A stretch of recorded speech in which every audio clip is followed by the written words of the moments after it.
Yeah, you're welcome. Serious. Record this.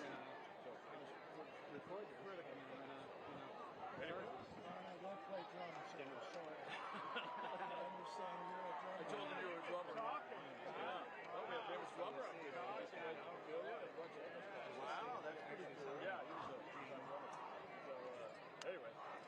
So what's happening now? We're just waiting, probably waiting for the teams to go ahead.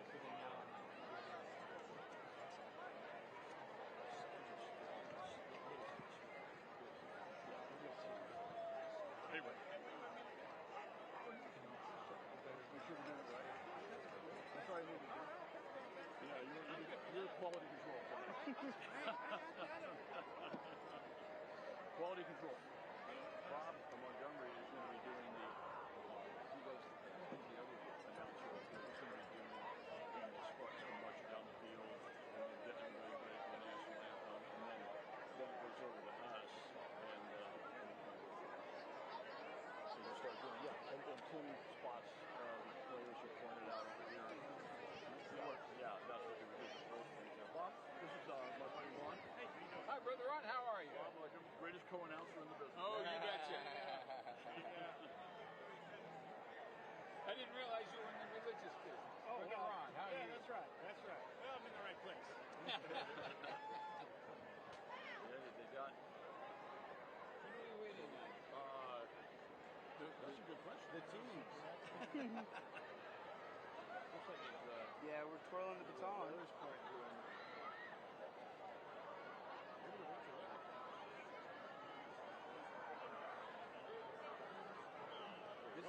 going to be streamed. Yeah, MaxPreps TV is doing it. The sound system is kind of different on the fly.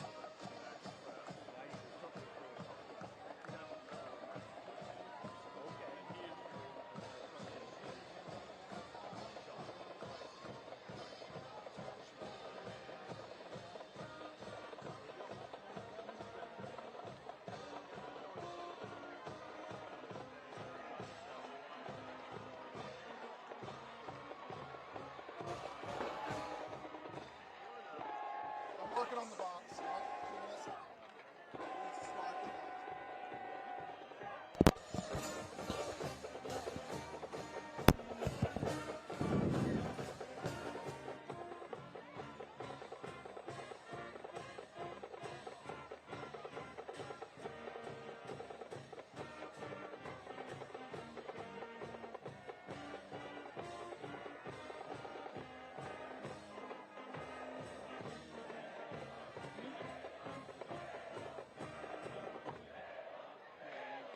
And now, ladies and gentlemen, De La Salle High School is proud to present, returning for the 34th spectacular season, under the leadership of drum majors D.C. Mims and Gabriel Segaris.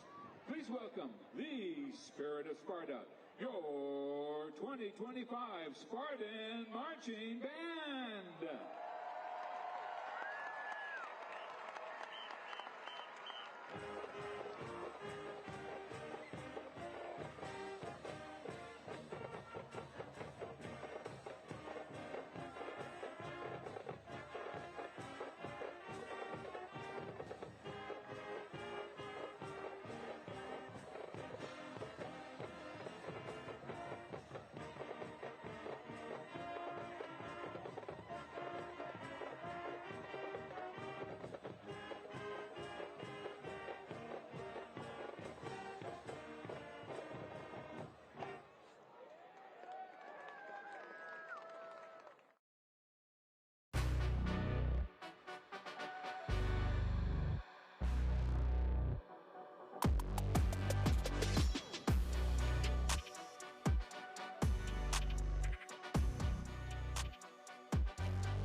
It's a beautiful evening in the San Francisco Bay Area. We're in the East Bay, the East Side, in Concord, California, as the Lakeland Dreadnoughts make the trek from Florida to take on the De La Salle Spartans.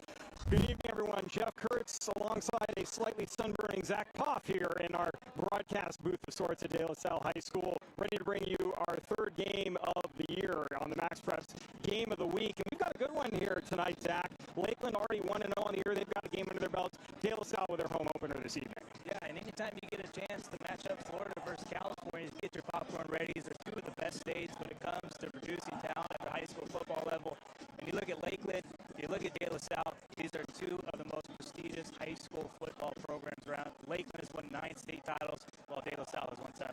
Yeah, and De La Salle's done it for years behind this vaunted Veer offense under former head coach Bob Laddiser. Justin Allenbaugh has carried on the tradition as well. It's pretty potent. Yeah, Coach Allenbaugh has done a tremendous job, and the same thing for Lakeland with Coach Fraser, who had to replace Bill Castle, who's an absolute legend, nearly 500 career wins as head coach. So they got both these teams ready to go. This should be a fun one here tonight, Jeff. Well, folks, let's go ahead and move on to our next segment here, looking at the Lakeland Dreadnoughts. And player to watch tonight, Malik Morris is a very good senior. Yeah, we got some good news this week. Malik Morris is back. He missed last week's 31-21 win against Auburndale. 4-star Florida commit. He was a preseason MaxPreps All-American selection at the linebacker position. 95 tackles and 9 sacks last year as they finished up as the runner-up in 5A. Lost to St. Thomas Aquinas. For De La Salle, Deuce Jones-Drew, we expect a breakout year from him, a sophomore who had a lot of different roles for the team last year. Now in his junior season, looking to really accelerate, especially running the football. Yeah, speaking of accelerating, he gets keys to the car this year. He's going to be the number 1 back. I can't wait to watch this dude. He's one of the best running backs in the class of 2027. I expect him to have a huge junior season. Of course, his dad was a former star here at Maurice Jones-Drew, who's actually on the coaching staff as well for De La Salle, now coaching the running backs, and his son out there playing, an alumnus here at De La Salle, like you mentioned. And Maurice had a lot of really great things to say about the De La Salle program this year. Let's look at the keys to the game here for De La Salle and for Lakeland. We'll start with Lakeland first of all. And look, these teams got to air it out with their quarterback. They've got a good running game, but they need to do some of the passing game as well. Yeah, they got a very good quarterback, Arkansas commit. He's going to have to air it out because they're going to be zoned in on Jarius Dobie, the running back. He's a Sac State commit. It's going to be important for Lakeland to be balanced on offense, and they got to find a way to get the passing game going and stick to your gap. You're playing a Veer offense. You got to stay in your lane. If you're on Lakeland's defense, you got to just do your job, because if you're out of position playing a Veer offense, it's going to be good night.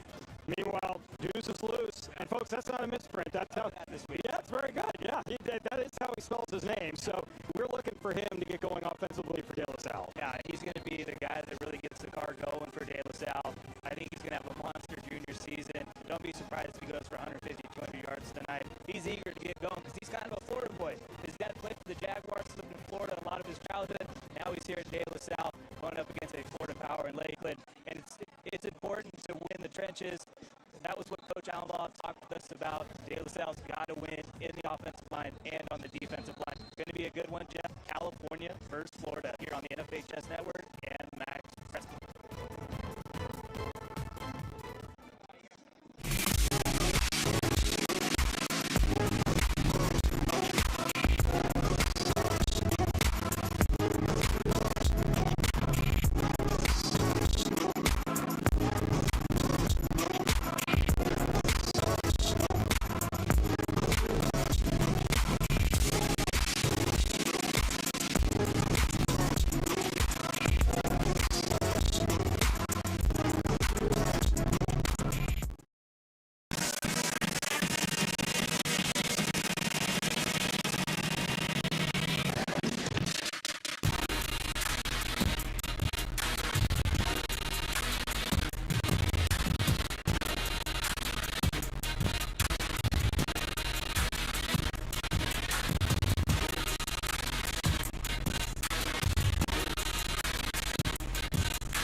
High school sports fans, relive your favorite moments.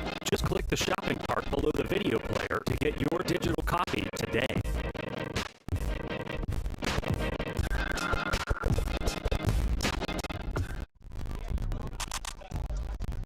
As the sun sets in the San Francisco Bay Area, you get your first look at third-year head coach Marvin Frazier from the Lakeland Dreadnoughts, and what a job he has done, picking up a long tradition in Lakeland and continuing it through his 3 seasons here with the Dreadnoughts. Yeah, he's gone 25-4. He's had his team in the state championship game in each of the last 2 years, won it all in 2023. Fell short against Aquinas last year in the 5A championship game, but he's done a tremendous job, and it's no easy job filling in for Bill Castle, arguably not just the best coach in Florida, but you can make the case he's one of the top 5 high school football coaches of all time. Look at that, 8 titles in the state of Florida, number 13 all-time in wins, and that career record over 47 years is something else. Yes, and he ranks number 1 all-time in the state of Florida for most wins. So, in Florida, high school football is no joke. When you talk about the best coach in Florida high school football history, his name gets brought up a lot. Let's take a look at De La Salle. As Justin Allenbaugh is the 13th year head coach. He was on the staff of Bob Ladisser, who we'll talk about in just a moment. But Coach Allenbaugh has done a great job. And again, so difficult, Zach. You could really have a drop-off when you go from one legendary coach to the next one. But Coach Allenbaugh has continued the tradition here at De La Salle. Yeah, he's done a tremendous job as well. 136 career wins, only 20 losses.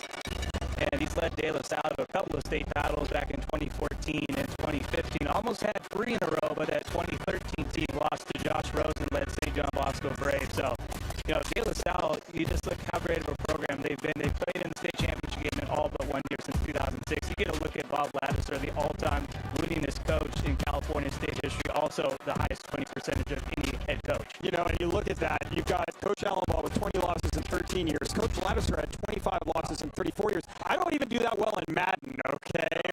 And this is Bob Ladisser doing it at the high school level. You get a look at the student section out in force for this opening game at De La Salle High School. We're at Owen Owens Field here in Concord, California, and the students are ready to go.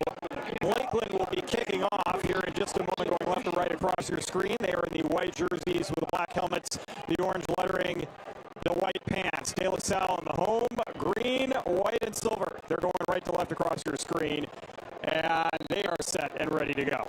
And De La Salle, this is a team you don't really want to kick off to because you got 2 guys with blazing speed and Deuce Jones-Drew and Jaden Jefferson. Bryson Fisher puts it in the air near the far sideline. This is returnable from inside the 10-yard line. Heading to the near side. Nice block at the point of attack. Good job by Lakeland going down and defending on that is the return by Jaden Jefferson. He'll take it across the 20-yard line. And it'll be 1st and 10 for the Spartans as Caleb Harris had his helmet knocked off and then made the tackle. Yeah, nice job on special teams. I'm looking forward to seeing him play tonight. He gets the full-time starting position this year at quarterback. Played a lot last year as a junior, but this is a D1 level talent quarterback, and I expect him to have a big, big senior year.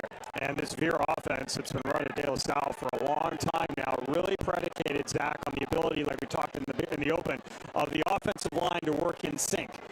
And that was one concern Coach Allenbaugh had coming in. We'll get our offensive starters in just a moment as Knight's going to start with 2 receivers to the near side, and then we've got our first whistle of the De La Salle season, and we got guys moving around all over the place. Let's see. It's going to be offside against Lakeland, which happens quite a bit against this offense. Yes, it's hard. I mean, you don't really play that much against a Veer-style offense. And I feel like every game we've done so far, I think there's been a penalty on the first play in the last 3 weeks. Early weeks of the season, Lakeland's second regular season game. As you mentioned, De La Salle, opening night for them. Knight with the back of the backfield, 2 receivers near side tight end. In motion to the near side is Landon Cook, and now we've got penalty markers again, and we got a false start. We're going to go against De La Salle. So 5 steps forward, 5 steps back. We'll just act like nothing happened over the last 45 seconds, so it'll be 1st and 10 again. But, yeah, we were talking to Coach Allenbaugh before this week, and this is one of De La Salle's biggest offensive lines, so they should have a lot of success running the ball this year. Our officials for tonight, Dave Kataya, referee Sean George, the umpire, Brian Wilson, head linesman, Ken Leffel, Jason Smith, Justin Bigler, and Andrew Jensen rounding out our officiating crew this evening. More conventional look here for De La Salle, and not much cooking on a run on the interior. That carry goes to Jaden Jefferson, and let's look at the offense for the Spartans. 2-yard pickup on the play. And Deuce Jones-Drew, Jaden Jefferson in that backfield, along with Knight, and then the offensive line, and this is a good offensive line as well. Yeah, Wyatt Ferguson, A.J. Talaloa, Maya Talona, those are three big-time guys along with Clint Lundeen. Second down and 9. Knight's going to throw a quick out near side. This is Deuce Jones-Drew with his first touch of the game. He'll be out beyond the 25-yard line. Tackle on the play by C.J. Kresser. And he'll set up a USF commit. That's right. He was happy watching them last night against Boise State. And that just shows you the speed of this Lakeland defense. So Deuce Jones-Drew is a guy that's very, very, very fast. And Kresser chased him down pretty easy. Third down and about 4 here for De La Salle, the ball at the 27-yard line. Opening possession of the game if you're just joining us. Knight's going to send the receiver to the far side, and now you've got movement at the line of scrimmage, and the Spartans should get a free first down on the encroachment penalty, and they will. Yeah, that's going to be something Lakeland's going to have to fix as this game gets going further. You kind of figured opening drive going up against this offense, it's hard because the offensive line are going down a lot and the quarterback, a lot of movement. Let's take a look at the defense for Lakeland. And these starters can really fly around, like you mentioned. Yeah, Drew Sapp had a big game in their 31-21 win against Auburndale. Ziggy Riley, very underrated linebacker, and of course Malik Morris, the future Florida Gator 4-star. Very good defensive back, too, with Jordan Young and C.J. Kresser. Knight's going to throw to the far side. That pass is complete to Turner Madge with a penalty marker down. Madge will be across the 40-yard line out near the 45. That will be a Spartan first down pending the penalty. Might be offensive interference. It looked like Dylan Scott might have been blocking before the reception was made. I think it's a good call, partner. I won't jump in. Last week I was jumping in a little bit, and I wasn't doing too well. Let's see if you're right. Good call. 1-for-1. It's a good start for you. Yes. Maybe I'll just stop there. 1-for-1. Those are all the predictions you're getting from me tonight. Quit while you're ahead. And this is where De La Salle doesn't want to be, though. They want to keep that down and distance at a favorable position because they love to run the football, and when it's 1st and 25, the defense kind of knows you're going to try and pass the ball. Yeah, Dylan Scott a little bit too early on that block is going to put the Spartans back at their own 17-yard line. First down and a long way to go. 1st and 25. Landon Cook's the guy who got circled, 6'5", 210-pound tight end. I think he's going to have a big role this year for Coach Allenbaugh. He's in the slot on the near side. A little bit of movement at the line of scrimmage. Nobody jumps. This is a quick hitter up the middle and out to the 20-yard line. Goes De La Salle. Yeah, one of our keys was, stick to your lane, stick to your gap, and that's going to be important for Lakeland's defense because De La Salle will keep running it and running it, and next thing you know, they're going to break off one for 75 yards. Jones-Drew with a carry for 3. Yeah, once you get used to the fact of watching how the offensive line moves as a defensive line, then you can kind of settle in a little bit. But you don't get too complacent either because that's when they beat you. Yeah. Jefferson in the backfield. Here's a delayed handoff back to the near side. A little bit of a counter play. And a nice job coming up and making the tackle is Ziggy Riley. I think we're going to be calling his name a lot. He had an outstanding game last week in their win against Auburndale. And just great job following the ball. And Jaden Jefferson's a tough guy to tackle in the open field. That was a great read by Riley. He's moving to his left and then stops on a dime, cuts back right, and meets the running back in the hole for a gain of 1. And this is exactly where Lakeland wants De La Salle's offense, 3rd and long. Knight's going to step back into the backfield with Jefferson, take the snap. Looking right, now looking left. He's going to throw out of the backfield. Here's Jefferson on a screen, and he's going to be shoved out of bounds. It's a short sideline on this near side of the field, the De La Salle side. Not a lot of room, almost like arena football. You can end up in the fence if you're not careful, and there's no padding like you have in the arena game. That ball is going to be spotted at the 20-yard line. Looks like a loss of 1 on that pass play, and the punting unit actually lost of 2 back to the 19. And the punting unit is on for the Spartans. Yeah, Coach Fraser's got to be ecstatic after that opening drive. Of course, the 15-yard penalty really hurt the Spartans there and put them behind it down in distance they really want. But you can just see the defense at this Lakeland, or the speed this defense has for the Lakeland Dreadnoughts. Justin Uribarri with a punt, almost blocked. This is going to go end over end and take a Lakeland bounce. Now we'll roll back the Spartans' way. They're going to down at their own 43-yard line. Outstanding field position for the Dreadnoughts here on their opening possession of the game. Yeah, I get a chance to see Arkansas commit 2027 QB Joaquin Capiclis. This is a guy who's transferred a couple of times, started at CAI as a freshman, threw for over 1,600 yards, and last year Tarpon Springs threw for 2,400 yards and 21 TDs. It'll be interesting to see how lets him run the offense because they love to run the ball, but I think De La Salle's defense is going to force him to throw the ball a lot and try and zone in on Jadarius Dobie. Well, he's going to throw a big hitter on first down, heading for the end zone, and it's going to be incomplete. You got double coverage down the field, in coverage on that for Sean Wright, along with Dylan Scott. And that pass incomplete, intended for Joseph Howard. Yeah, that was just a good job by the defense. Double coverage. Lakeland, let's take a look at their offense. We mentioned the quarterback. They've got some good running backs. Jadarius Dobie, pretty good one. Yeah, Sac State commit, so he'll be coming up here a lot in the next year. Cameron Fuse, sophomore wide receiver. Jerry Thomas, big-bodied wideout junior. And then the right side of the offensive line with the Russell brothers, the strong suit. There's a short gain close to the 40-yard line. Dobie with the carry, and he was immediately met by T.J. Fanau. Speaking of that right side of the offensive line with the Russell brothers, you got Jackson Russell, 6'6", 280, only a freshman, and the right tackle, Steven Russell, big bro, 6'5", 270. So that's got to be a big grocery bill for Mama Russell. It's a lot you're spending on a weekly basis, probably on a daily basis. Dobie in the backfield. Davicles play action, going to throw across the middle. That pass is caught. Nice job getting that into a tight window. The catch is made by Cameron Fuse. Yeah, Cameron Fuse is a guy Lakeland's very high on. And you see the talent there, but what a throw by Davicles. Just quick release, right on the money, just over the linebacker's hands. I mean, that was good coverage. That was not an easy pass to make. Davicles does a nice job completing that pass down to the 21-yard line. Fresh set of downs for the Dreadnoughts. They're going I formation, strong side right.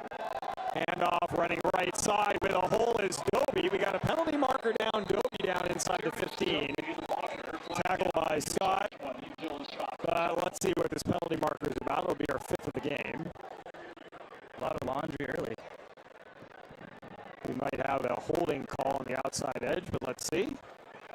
And that is going to be the call against Lakeland. That's their 3rd penalty, their 1st offensively. Let's look at the defense for De La Salle. Yeah, very good defense. That's one thing with De La Salle. You're going to expect a good defense. De La Salle's program always tackles very well. Maya Talona, outstanding defensive lineman. And then Landon Miller, sophomore linebacker. He's going to be that next big-time recruit to come from the Spartans. Outstanding freshman season last year. And then the defensive backfield led by Jaden Jefferson and Deuce Jones-Drew. Here's a handoff. Dobie running left. He's going to take it after the penalty down around the 26-yard line. One thing you might have noticed if you were looking at that last graphic is, hey, wasn't Wyatt Ferguson also playing offensive line? Why is Deuce Jones-Drew a safety? Well, a lot of these Spartans play both offensively and defensively. A couple injuries to the Spartans as well. Some guys are going to get a little more playing time in that secondary than they might normally. Yeah, with the Spartans, you've seen that a lot where guys play 2 ways. And that'll be interesting to see how it weighs on you in the first game of the year. You're still kind of getting into football shape. You can do all the training all you want, but it's just a different atmosphere when you're playing in a real game. And for Jones-Drew, he played a lot in the secondary last year as well, so he's not unfamiliar with the position. Here's a quick out, far side of the field.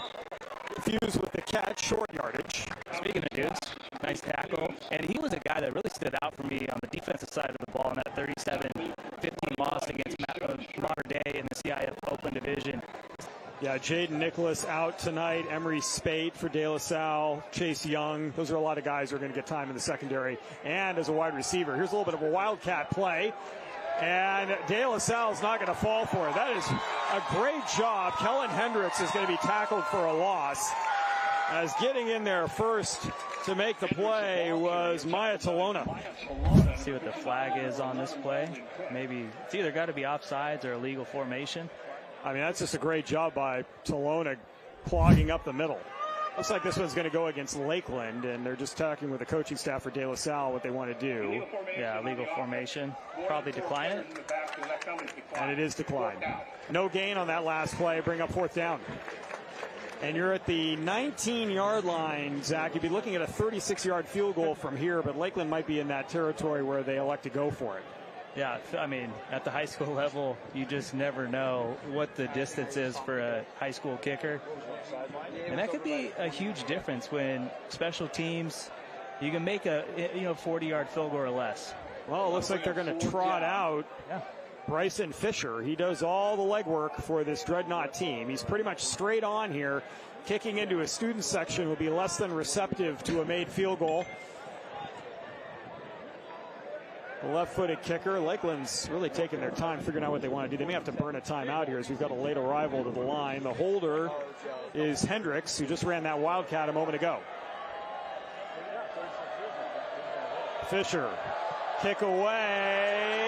It's going to be wide to the left. The student section let you know before the officials did. I couldn't tell, but I just looked up and you got, I don't know, a couple hundred dudes up there. So good stand by De La Salle's defense. Well, you had good field position, as you see, just to the, on your picture there, you're right, to Fisher's left. Plenty of leg on that, but wide. And De La Salle, both, penalties hurting both offenses. You had the one penalty against De La Salle earlier on, pushed them back on that pass interference call offensively, and then you had that holding penalty on Lakeland. Yeah, penalties have really hurt both offenses on their opening drive. I was wondering if that ball was going to hit my cousin out there. Little cousin's out there dressed in a full Spartan gear, ready for the season opener for the Spartans. He's a senior at De La Salle High School. The Poff family's got a lot of spirit. Yes. They do. Yes. And they really commit to the bit when they get into it, don't they? He's on the Curran side. They're all De La Salle guys, but yes, they have fun. 3 wide for Knight with Jones-Drew in the backfield. Play action. Knight going to throw across the middle. He's going to overshoot Landon Cook. And good thing Cook got a hand on it, because Zephaniah Rogers was ready to make an interception if he had not. And it'll bring up 2nd down and 10. And it's hard to overshoot Cook at 6'5". 2nd down and 10. Just didn't really get his feet set on that throw. And luckily for Knight, Deontay Fielder wasn't able to get his hands on the ball. So both hands. That was Fielder, not Rogers, in coverage. The guy to watch on Lakeland's defense is number 9, Drew Sapp. He's kind of lined up on the right end, or defensive end on the right side position. He had 3 sacks last week. Option play to the right. Jefferson's going to get around the corner. Nice pursuit by Lakeland. Jefferson will be forced out of bounds after a short gain. Yeah, Lakeland's done a good job just sticking to their gaps, staying in their lanes, and I like the ability that the secondary has at coming up to make tackles. This is our first look at the Dreadnoughts, but they really pursue well sideline to sideline. You can tell already. And that dude with the ball, Jaden Jefferson, a 2026 North Carolina commit. He's the fastest guy in California state history. Ran a 10.01 100-meter back in May. Broke Roderick Pleasant's state record now at UCLA, former Gardena Sarah star. Yeah, at the CIF state meet in Fresno, California. Here's Knight throwing. He's going to find his tight end that time, but a little bit high again, and Cook couldn't find the handle before he was sandwiched amongst a bunch of Dreadnoughts. In on that play, Rogers, Ahmad Watts, and then once again, Deontay Fielder. And even though these passes are going incomplete, it's a little high ball and Cook can hold on to it. I think it's important that De La Salle continues to pass the ball a little bit early here, just to kind of open up lanes in the running game later on. You want to be able to tell the defense, hey, we are going to throw the ball a little bit, so you still got to keep them second guessing. Eventually, what ends up happening to a lot of teams who start out fast against De La Salle is they get worn down in the interior over time, and suddenly you start finding plays between the tackles in the 3rd and 4th quarters. This is end over end. This time it'll take a Spartan bounce. Nice kick here. It'll end up in Lakeland territory inside the 40, down around the 37-yard line. A good job by Tyler Foley there, the big man getting out there. And, hey, guys, don't touch this ball. Let it roll as much as possible. So, yeah, these are 2 of the most prestigious programs in high school football history. I mean, De La Salle had a movie made about them for their 151-game winning streak that spanned for 12 years. I mean, that's just insane to think about. 1992 to 2004, 12 straight undefeated seasons. And then Lakeland, on the other hand, this is a program for a stretch there, won 60 consecutive regular season games, went 45-0 between the 2004-2006 seasons. Play action on 1st down, rolling to the right is Caviclis. He's going to throw. That is a pass that's going to go incomplete. Intended for Joseph Howard on the near sideline. Cook in coverage along with Dylan Scott. And, it's really what this game is most likely going to come down to is which quarterback plays better. Because you can tell both defenses are really zoning in on the running game. So it's going to come down to the quarterback's ability to make plays with his arm. You know, De La Salle really set the standard in the state of California for a long time, and they've struggled a little bit more against Southern California teams of late, but that's because everyone's been trying to live up to their hype over the years. As here's a stop at the line of scrimmage on a running play to the left-hand side, no gain. And now we'll set up, or maybe a gain of 1, set up 3rd down. And both these programs really were in 2 of the biggest high school football games of all time. Lakeland winning the 2006 state title against St. Thomas Aquinas 45-42 in overtime. But back when Maurice Jones-Drew was a junior, they played Long Beach Poly in the first ever 1-versus-2 game, and Mojo went for 165 total yards and 4 touchdowns in a 29-15 win. And that Long Beach Poly team had 6 guys rated in the top 100 alone.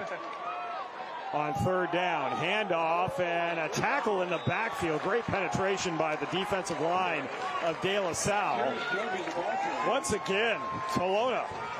Or excuse me, Fanal that time. Excuse me. I was waiting to see if maybe they're going to call a horse collar. Tackle was up pretty high, but oh yeah, did it? That's kind of close. Looked like shoulder, maybe. Yeah. Shoulder first. Pelly getting in there as well to make the play. Pelly Pasa. We're started by Finau. He's been all over the place here on Lakeland's first 2 drives. Now Finau with a couple of tackles. Pasa getting in there to help clean things up. Punting unit on again. This is Fisher. And you always wonder if, you know, team's going to do something a little tricky here. You got 2 guys back there, Jefferson and Jones-Drew. Fisher gets this away, end over end. Jones-Drew on a hop from inside the 15-yard line. Nice stutter step move, makes a guy miss, makes another miss. He's out beyond the 30. Nice return on that punt. Yeah, he really just shows you his athleticism there. And, you know, he's one of the guys I've been looking forward to see in his junior season. You saw the talent last year as a sophomore. Missed his freshman year with an injury, and he would have played on varsity as a freshman, which is extremely rare at De La Salle. Nice return to set up the Spartans at their own 33. Now 20 yards on that punt return. De La Salle, their 3rd possession of the game, their best field position so far. Knight looking to see if he can get some things in motion for the team. They've had 1 first down in their first 2 possessions. Jones-Drew going to be moved to the right-hand side by Knight. And he'll get the carry. Nice cutback before he is tackled by Malik Morris, the senior linebacker for the Dreadnoughts at the 34-yard line. That dude's a 4-star Florida commit for a reason. He's 6'1", 230 pounds, committed to Florida back in July. And Lakeland really kind of feeder to Florida. They've had a lot of big-time guys go to Florida. The Pouncey twins, Chris Rainey, Ahmad Black, Keon Zipperer more recently. Split backfield behind Knight on 2nd down and 9. Jones-Drew gets across the line of scrimmage. Once again, Morris with a tackle, this time out at the 39. There was a reason why these were the 2 players we hit on before the game. You're going to see them a lot, and that just shows you the ability of Malik Morris one-on-one open field against a very speedy back like Jones-Drew, able to bring him down. 3rd down and 4. This is kind of where De La Salle wants to be, though. 3rd and 4, 3rd and manageable. Split backfield again. This time Jamal Johnson-Lucas in the backfield on the right. And you got movement on the line. The defensive line. And it's always been tough. Like, it just, your offensive lineman, you're jumping down to the ground, you're moving, so you're just, your first instinct is, oh, the play's going. A 5-yard penalty gives De La Salle their 2nd first down of the game. Sorry to cut you off there. No, it's absolutely right, though. I mean, you're supposed to move on the offensive line, but the offensive line comes set in a dramatic way, and then they usually snap pretty quickly. As you can see there, Jefferson, the carry, breaks the tackle, hops over one of his offensive linemen, and picks up a first down at the 43-yard line of Lakeland. That is why Bill Belichick wanted to get this guy.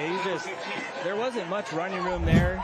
Found his little alley, nice little kind of spin move, hurdle, kind of Saquon Barkley-esque. That's where you hit that B button on Madden. He double dipped. Yeah, that's just, I mean, you could see it. We're not that far. The stands do not go too deep here at De La Salle. Maybe about 12, 15 rows. We are getting a really great view of it here at midfield from our spot, just outside the Spartans press box. Yeah, I love this stadium. It's, you know, it's not the biggest, but it fills out. I mean, there's a bunch of people standing room only watching this one. Anytime you get Florida versus California, it's a big deal. Johnson-Lucas to the right in the backfield. Jones-Drew to the left. Knight's going to throw far side as a man. And that pass broken up Lakeland wanted a turnover, but that pass was not held by Turner Madge long enough to be a reception. Nice job by Krishawn Davis with the hit. Yeah, he's made a couple of nice plays here in the first half. Yeah, just the ability of these guys. They're secondary. They really tackle well. Krishawn Wright will be the receiver to the near side this time. Heading out to the far side, Dylan Scott. Turner Madge, and into the game for the first time, Calvin McCall, tight end. Jones Drew's going to go in motion. Jet sweep to Jones Drew, and he can really turn on the Jets. Nice pursuit, however. Wow. Kellen Hendricks showing a little foot speed of his own. That's a short gain to the 41-yard line. Yeah, huge hit. Looked like Ahmad Watts able to take him down on the big hit. And it's just tough. Jones Drew's got very good speed, but Ahmad Watts showed he's just as fast, if not faster. I mean, it is not often on a jet sweep with Jones Drew that you are able to cut him down when he gets to the outside like that, especially coming from your safety position. And, you know, when we were talking to some Lakeland coaches earlier, they told us the strength of this team is the defense, and you can see it here in the first quarter. Knight's going to go shotgun here. Toss, Jefferson running left. Tries to get to the corner. Good pursuit. He'll be tackled at the 40-yard line. That time, Ziggy Riley making the stop. So you're at the Lakeland 40. It's 4th and 6. You got to punt here, try and win field position. Under a minute remaining here in the opening quarter. And De La Salle may be content here. Let's see if they can run the play clock all the way down. Well, Knight's going to head on back into the huddle. And here, I mean, you can try and get another offsides penalty.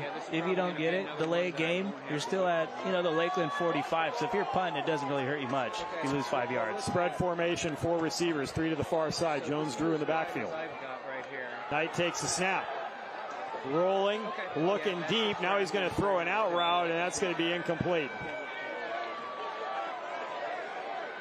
Lakeland's defense gets the stop, the turnover on downs. Yeah, great job by Zeph Rogers to get in the backfield. Deuce Jones Drew tried to pick him up a one-on-one block, but 6'2", 200 pounds, a little too big, and get some pressure on Knight to force the incompletion. A little surprised there. I thought the Spartans maybe would have punted there, but a little aggressive early. I like it. That was going to be my question for you. Were you surprised? But yeah, I'm kind of surprised as well. They didn't even really go up to the line of scrimmage to see if they could draw the defense into a more 4th and 3, 4th and 2 situation. And especially after you've had that success by getting Lakeland to jump off sides. So Lakeland will start out their own 40-yard line. Caviclis back out there with an I formation behind him, tight end left. Handoff, running left. This is Hendricks. He's got some speed. He's got a first down. He's into De La Salle territory at the 48-yard line, and that will take us to the end of the first quarter. Yeah, good first quarter. Both defenses playing pretty well. No score so far in this one. It's the MaxPreps Game of the Week. We'll be back in just a moment. Our number one priority is protecting our players. That's why we're writing new rules for the sport and developing innovative educational tools that protect our athletes. This is player protection. This is high school football.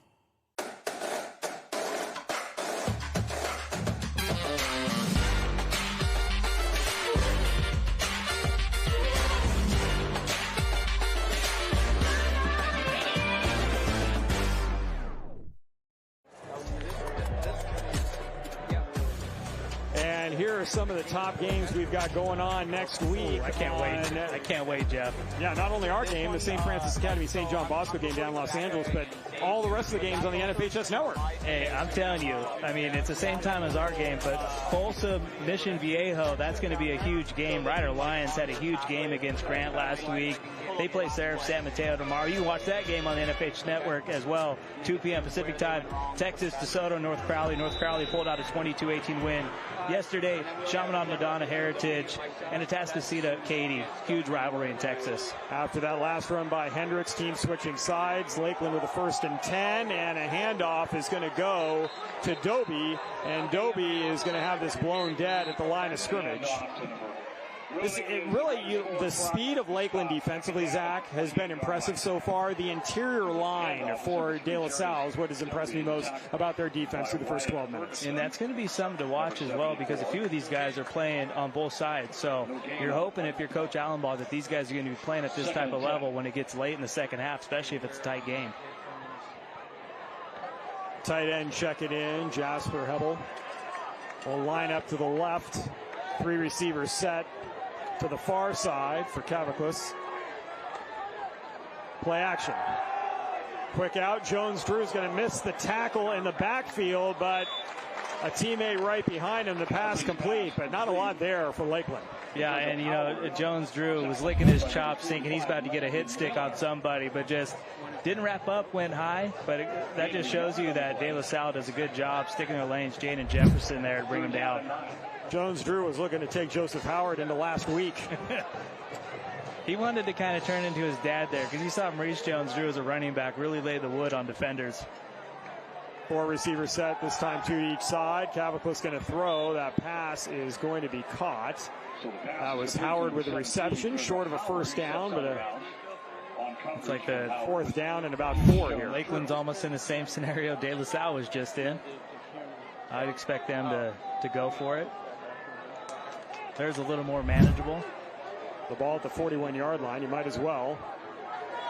Caviclis going to go with a similar formation. Man in motion. Oh, Lakeland's coaching staff wanted an offside call. They didn't get it. See if Caviclis is even going to snap the football here, or if his team's just going to take a delay of game, call a timeout. It seems to be where we're headed here. How long is this play clock? Well, our back judge is counting down the 5 seconds. And now we're going to stop everything as a timeout is called. So now you think they got to probably go for it, because if you're going to punt, you would just take the 5-yard penalty and keep your timeout in your back pocket. Well, it looks like they're swapping in the punt team now. So maybe they feel better with their punter 5 yards closer when he's right around midfield opposed to his own 45. Well, Lakeland will use their first timeout. I mean, timeouts don't really matter as much in the first half as well, but still, if you get down in a situation in the last minute, you might need a timeout.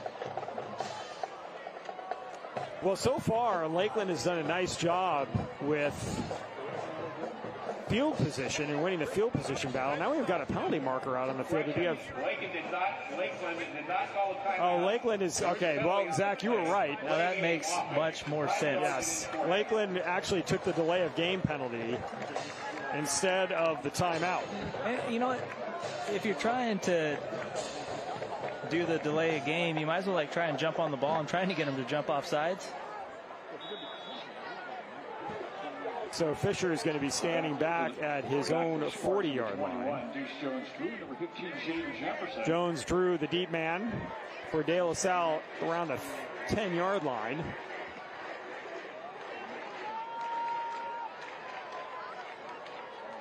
De La Salle dropping back to set up a return. This ball angled toward the sideline, and that is a pretty good punt.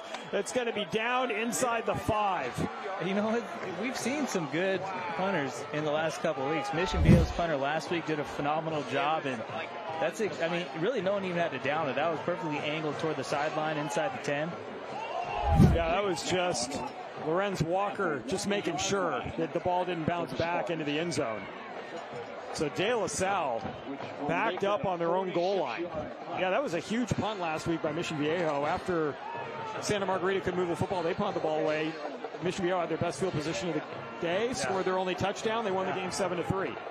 Yeah, Luke Fahey, Ohio State commit to Jack Junker, who really stepped up in, with Van Spafford going down with an ankle injury. Hopefully he'll be able to go next week against Folsom. Santa Margarita bounced back with a win against Centennial of Corona yesterday, 33-27. Both teams in the MaxPreps top 25. And a little bit of breathing room for De La Salle as they get Lakeland to jump into the neutral zone. Yeah, you can see Santana Harvey getting a little upset with his teammates. And it's kind of crazy to think that Santana Harvey, his dad Derek Harvey, played with Maurice Jones-Drew with the Jacksonville Jaguars, and now they both get to see their sons playing against each other here at De La Salle. I wonder if they had a chance to connect this week sometime.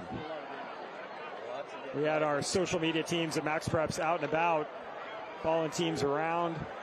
Lakeland's been out here since Tuesday. Had a visit to Alcatraz here in the Bay Area. Yeah, a lot of first time, for these kids coming out to California. Knight going to hand it off, running right. Nice move, and then upended the ball carrier right near the 10-yard line. And here is a photo from that Alcatraz trip for the Lakeland Dreadnoughts. Look at that. Right after they got off the ferry. You know what they say about how you can tell who the tourists are in San Francisco during the summertime? How's that? They're the ones wearing shorts. Yes. Yeah, because it can be cold, and these guys look like they were dressed for it. The Bay can get a little chilly here in August. Yeah, especially, back in the day going to Candlestick, that place would get so windy, and then even at AT&T Park in kind of downtown San Francisco. If you're not prepared, you're going to freeze. Candlestick's the only place other than skiing where I've gotten a sunburn while I've frozen at the same time. At a Giants game a long time ago. Here's a handoff left. Jones-Drew going to be short of the first down. Set up a third down. No gain on the play. So far, Jeff, we've had 2 straight weeks where a team scored 3 points. So far, we got 0-0 here. It's still early. Second quarter. It is. Just over 9 minutes left. Looks like 2 or 3, Braden Knight, boy, a third and short situation. And you really want to move the chains at least once or twice here if you're De La Salle, if you can. And a drive that started at your own 2-yard line. Here's a handoff. And this should be enough for a first down. It is. Disappearing into the swarm was Jefferson. He emerges with a first down. Just beyond the 15. Yeah, they really keep you on your toes as a play-by-play announcer, Jeff, when they run this offense. So sometimes it's hard to tell who actually gets the ball. And you got that big offensive line too. So a guy like Jefferson, who's only 5'9", he really disappears behind those big boys. Follow the crowd. Yes, that's one way to go. Follow the crowd. 3 receiver set. Make that 4 now for De La Salle. As Knight puts a man in motion. That's Jefferson. Now Knight's going to keep it himself. He's going to be immediately tackled. Good pursuit by the Dreadnought defense. No gain on the play. And this is where, De La Salle's offense kind of hurting a little bit. They got some receivers not playing tonight. Jaden Nicholas, who's a Montana commit, and then Emery Spade as well. So those are 2 guys that can make, plays at the wide receiver position. Coach Allenbaugh saying this is one of the fastest receiving corps and DB secondaries that he's ever had. Yeah, and De La Salle has not had a lot of success going up against Florida teams. They played this Lakeland team back in 2009, lost in overtime 31-30, with the other 2 losses coming to St. Thomas Aquinas. Here's a slant route and a nice catch. Turner match, and then he pays the price. Gets hit at the 25-yard line, hangs on to the football and moves the sticks. Boy, that was a big-time hit, and a nice job by Madge hanging on to the football. Yeah, nice hit by Deontay Fielder, but like you said, just a good job by Madge holding on to the ball. And he's staying out there, man. He's a tough kid. He took a shot right to the ribs. Yeah, my ribs hurt. Yes. Watching that in slow motion. You take a big shot to the ribs, that's no joke. That's going to stay with you. 3 receivers in a bunch formation to the far side, 1 to the near side. Knight's looking left, looking a long time, and everybody was covered, and he throws that one away. Yeah, good job by Malik Morris and Santana Harvey to get in the backfield, get their hands on the ball, and those are 2 of the top recruits for Lakeland. We mentioned, Zach, at the top of the broadcast, you said that Lakeland's got to make sure they stay in their gaps. And against a veer, you can't over-pursue. You can't play hero football. And so far, Lakeland is, they've been jumping into the neutral zone. That happens to every team who plays De La Salle for the first time. But for the most part, defensively, they have been able to stay in their spots and disrupt this offense. Yeah, no, they've done an outstanding job here early on. Now it's going to be key to watch. Are they still doing this in the 3rd and 4th quarter? Because De La Salle just does such a good job of wearing teams out. Handoff. Jefferson is going to be stopped in the backfield. Once again, great pursuit. Malik Morris again, he's just everywhere in the backfield. He's kind of giving Deuce Gerald vibes, that game we did with Collins Hill Grayson. Loss of 3 on the play back to the 24-yard line. Yeah, and he's not necessarily getting the tackle every time, but he's disrupting the flow enough for his teammates to follow in and make the play. And Ziggy Riley is a guy who will probably have more offers, but he's 5'8", 170, playing the linebacker position. Liberty, UMass, and Eastern Kentucky have offered him so far, but the game last week against Auburndale and this game here in the first half, he's everywhere. Knight's going to slightly roll out left, now throw back right. He's got a man open, and Jones threw with a catch at the 40-yard line. And I tell you what, though, if he hits him in stride, that's a touchdown. It is. That just shows you the ability of Jones-Drew, though, to get out of the backfield and make a catch like that. That's not an easy catch to make, especially for a running back. That was a great play call by De La Salle. Used that speed of Lakeland against themselves a little bit. They pursued to the right, to their right, Knight's left, and then Knight threw back against the grain and got the first down at the 40-yard line. A good job by Riley there to get a hit on Knight. If he doesn't make that hit, he probably does throw a better ball, and that could have been a touchdown. Handoff, Jones-Drew running left, and he's going to get out near the 45-yard line. Now that De La Salle's got some space, they can go to work. And you see them starting to do that. It only needed them to start this drive inside their own 5 to really get it going. Yeah, again, this drive starting at the 2-yard line. Yeah. It's a pretty fast first half. We're already under the 6-minute mark.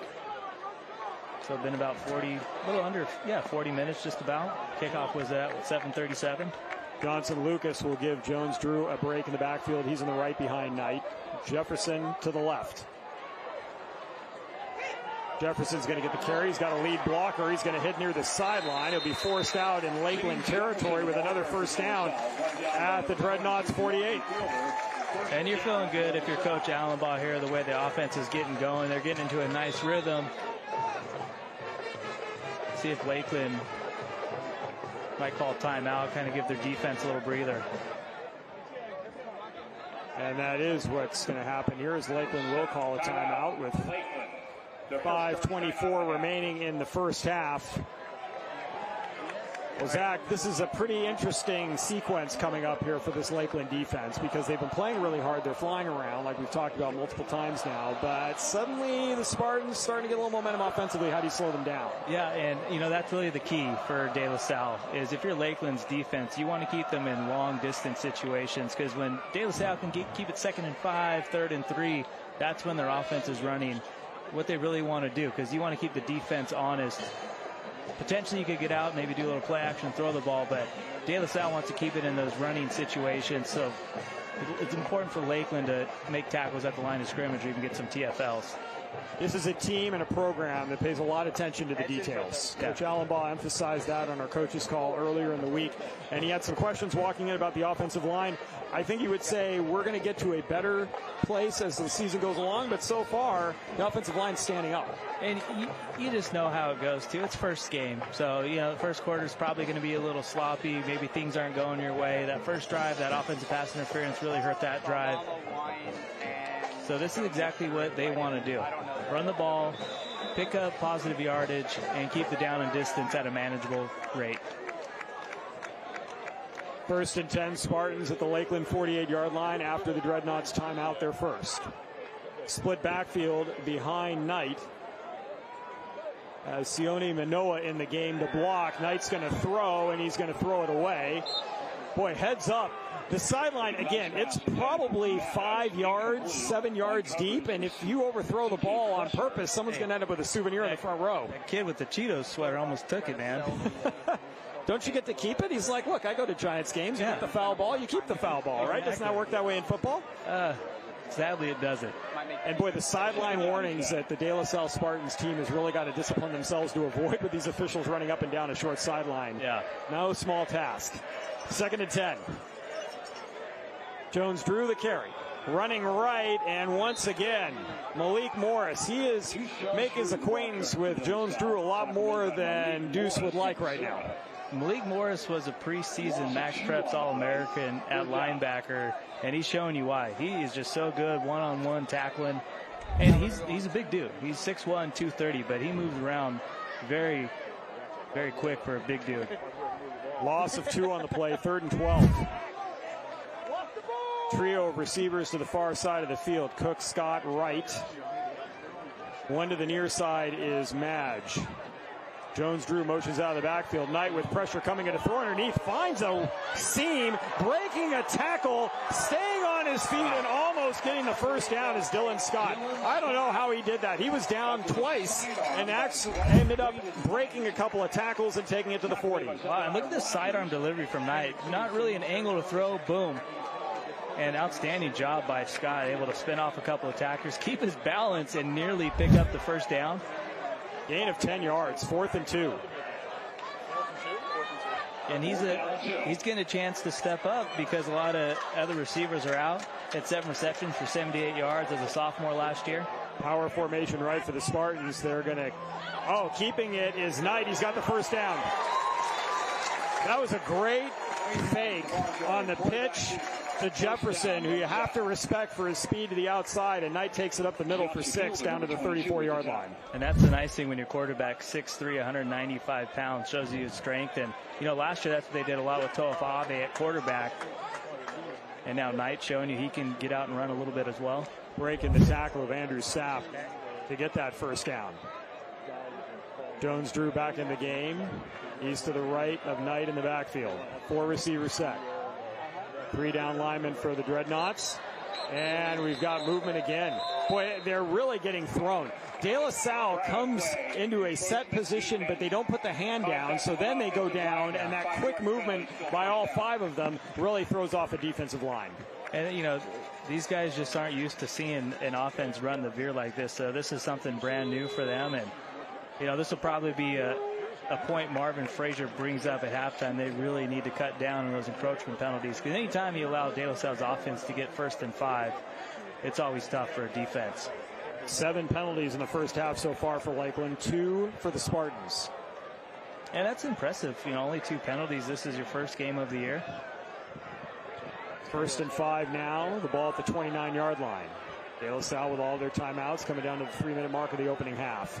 Jones drew the carry, and he's hit in the backfield and stopped. That time, C.J. Kresser with the tackle. Yeah, these DBs sure tackle well. Nice job by Drew Sapp to get back there as well.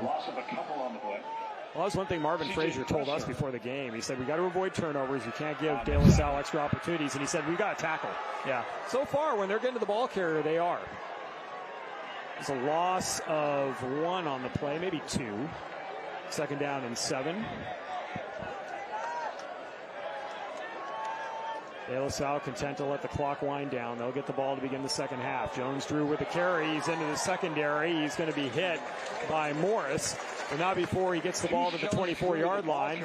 That'll be enough for a Spartan first down. Yeah, this drive couldn't be anything better for De La Salle. I mean, they started this drive, probably about 5 minutes ago. It's been a long drive, started at their own 2-yard line. And if they can get points here, you got to look at Maurice Jones-Drew, running back coach for De La Salle.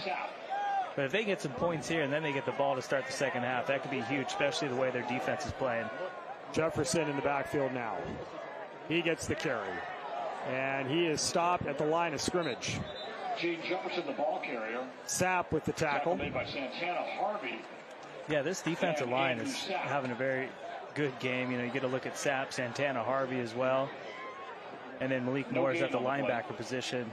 Ziggy Riley, too, at the linebacker spot. He's everywhere. It gets frustrating, though, for a defense when you stop guys. Now you're in a 2nd and 10, 2nd and 12. Then De La Salle gets 10, then they get 5 in the first down. A lot of 3rd down conversions here so far for De La Salle in this possession. Split backfield, Jefferson left, Jones-Drew right. 1 receiver either side. Madge far side, Scott near side. Up the middle, Jones-Drew, and there's another big gain. And a first down or close to it. Let's see if they're going to spot him. Looks like he might be at the 15-yard line. That might be a yard shy, a gain of 9. And the crowd right by us thought he was going to house that one, as I did.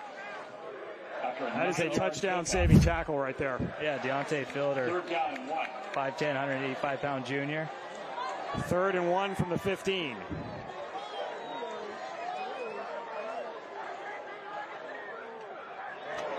And once again, Lakeland into the neutral zone. What is that, the 6th time? At least. That is the 10th first down for De La Salle in the first half, and a good chunk of them coming on this drive. Yeah, this is exactly what Coach Allenbaugh wanted. I mean, get the ball at your own 2-yard line, drive down all the way down the field, and the only thing he wants to do is make sure they score a touchdown this drive as we're nearing halftime, 43 seconds left. First and goal now at the 10-yard line. Ton of time for the Spartans with all these timeouts. Knight's going to throw. He's got Jefferson on the wing. Jefferson will be tackled immediately at the 6-yard line. That's Krishawn Davis with the hit on Jefferson, and De La Salle is going to use their first timeout. And, you know, that's where De La Salle has had success, getting Jones-Drew, getting Jefferson out of the backfield, and getting him out running routes. That's really where they picked up a lot of chunk yardage. Oh, Knight took a huge hit there. Gain of 4 yards on the play. You know, one thing, though, about Lakeland that's been so impressive is there have not been a lot of broken tackles on De La Salle's part, and they are good at making guys miss. And despite the fact that this drive has gone on for a big chunk of time now, they are still making plays defensively. Yeah, and it'll be a win for Lakeland's defense if they can just hold the Spartans to a field goal. I mean, really, the field goal attempt for Lakeland was really the only offense we've seen or a chance of points. Well, so far, fans, if you have been watching the MaxPreps Game of the Week over the last 3 weeks now, we have turned into defensive youth, is what it's been. So if you like defense, this is the broadcast for you. Yes. We had a 7-3 game last week. Grayson won 51-3 in the first week, but a great defensive job by Grayson in that opening game. And, you know, this Lakeland defense had just been kind of rambunctious, just, you know, a little anxious, a little antsy. So hopefully we get some, we can break the curse here of a 3-point game. Knight on second and goal is going to drop the snap, pick it up, broken play, throw it away. Heads up play by Braden Knight there. Didn't try to do anything crazy, able to pick it up and keep the yardage where it's at. While quarterback was outside the pocket. And that'll set up third and goal. And you know, if you're Coach Allenbaugh here, you want to find a way to get your 6'5" tight end Landon Cook in a one-on-one situation. He was telling us earlier that at some points they'll line him up at wide receiver, trying to get him some space. This would be the chance. Set up a little jump ball situation for the 6'5" Landon Cook, who is lined up to the left-hand side. It is Scott to the near sideline, then right, and then Cook, and it looks like Lakeland's going to call their second timeout here, so they'll have one remaining. As they did not like that De La Salle formation, didn't feel like they were quite ready for it, so they will burn their timeout here. And, Jeff, I was wrong earlier. I said De La Salle will get the ball to start the second half. They started this game with the ball, so Lakeland will get the ball to start the second half. Oh, that's right. Correct. Because they had that offensive pass interference penalty that kind of hurt that drive. You got to love. Well, this gets even bigger then for De La Salle. Yeah. So you got to get some type of points here now. Third and goal at the 9, not exactly what you want, especially for a run-heavy offense. Look at the crowd here showing out. Back of the end zone. Great student section here at De La Salle. Yeah, and to the right-hand side of those bleachers, you'll have the band as well. Yes. Right now, they're on the field getting ready for halftime. We'll have halftime for you here on the MaxPreps Game of the Week. A lot of great segments for you. We'll go over some top 25 scores, kind of preview what's going on in the NFHS network here next week. Got some huge games coming up on the network, so make sure and subscribe. Steve Montoya will break down our top 10 plays from last week, brought to you by MaxPreps. So a lot of great pieces. We want to stay with us through halftime. And we'll also look at notable alumni for both schools. So we'll find out, people get on the YouTube comments, pick which one they think's better. Third and goal. Knight looking left, throwing. He's looking for Cook, and it is incomplete. Well, you called it, Zach. They were looking for the big guy in the corner, but they couldn't quite find him. Nice defense. Deontay Fielder's done an outstanding job at safety, and a better ball, Cook might come down with that one. When you got a guy that's 6'5", you want to get a little more up in the air, but he had space and just kind of slowed down a little bit, but nice job by Fielder to break on the ball and get his hands on it. Looks like we have an official's timeout. Yeah, Fielder down. Yeah, Fielder defending on that play might have tweaked something on that right leg. He was trying to battle back into the next play, and then the field goal unit was coming out for the Spartans, and so that'd be a big loss if he can't play in the second half. He's been all over the field at the safety position here in the first half. Well, we've had one field goal attempt in this game so far, and that was by Lakeland from 36 yards, and they missed wide to the left. Yeah. And now with 25 seconds to go in the half, De La Salle is going to get an opportunity. This one's going to be a 23-yarder from just inside the right hash marks. Well, it's good to see Fielder up and he looks all right. Walking around. Yeah, I've been impressed with both defenses. Uribari on for the field goal attempt. The holder is Turner Madge. Almost straight away here, as a matter of fact. And now Lakeland is going to use another timeout here. Should be their final timeout. So them keeping that timeout on that punt, if they miss this field goal, you can say, hey, I needed that timeout to ice the kicker. That's right. That's right.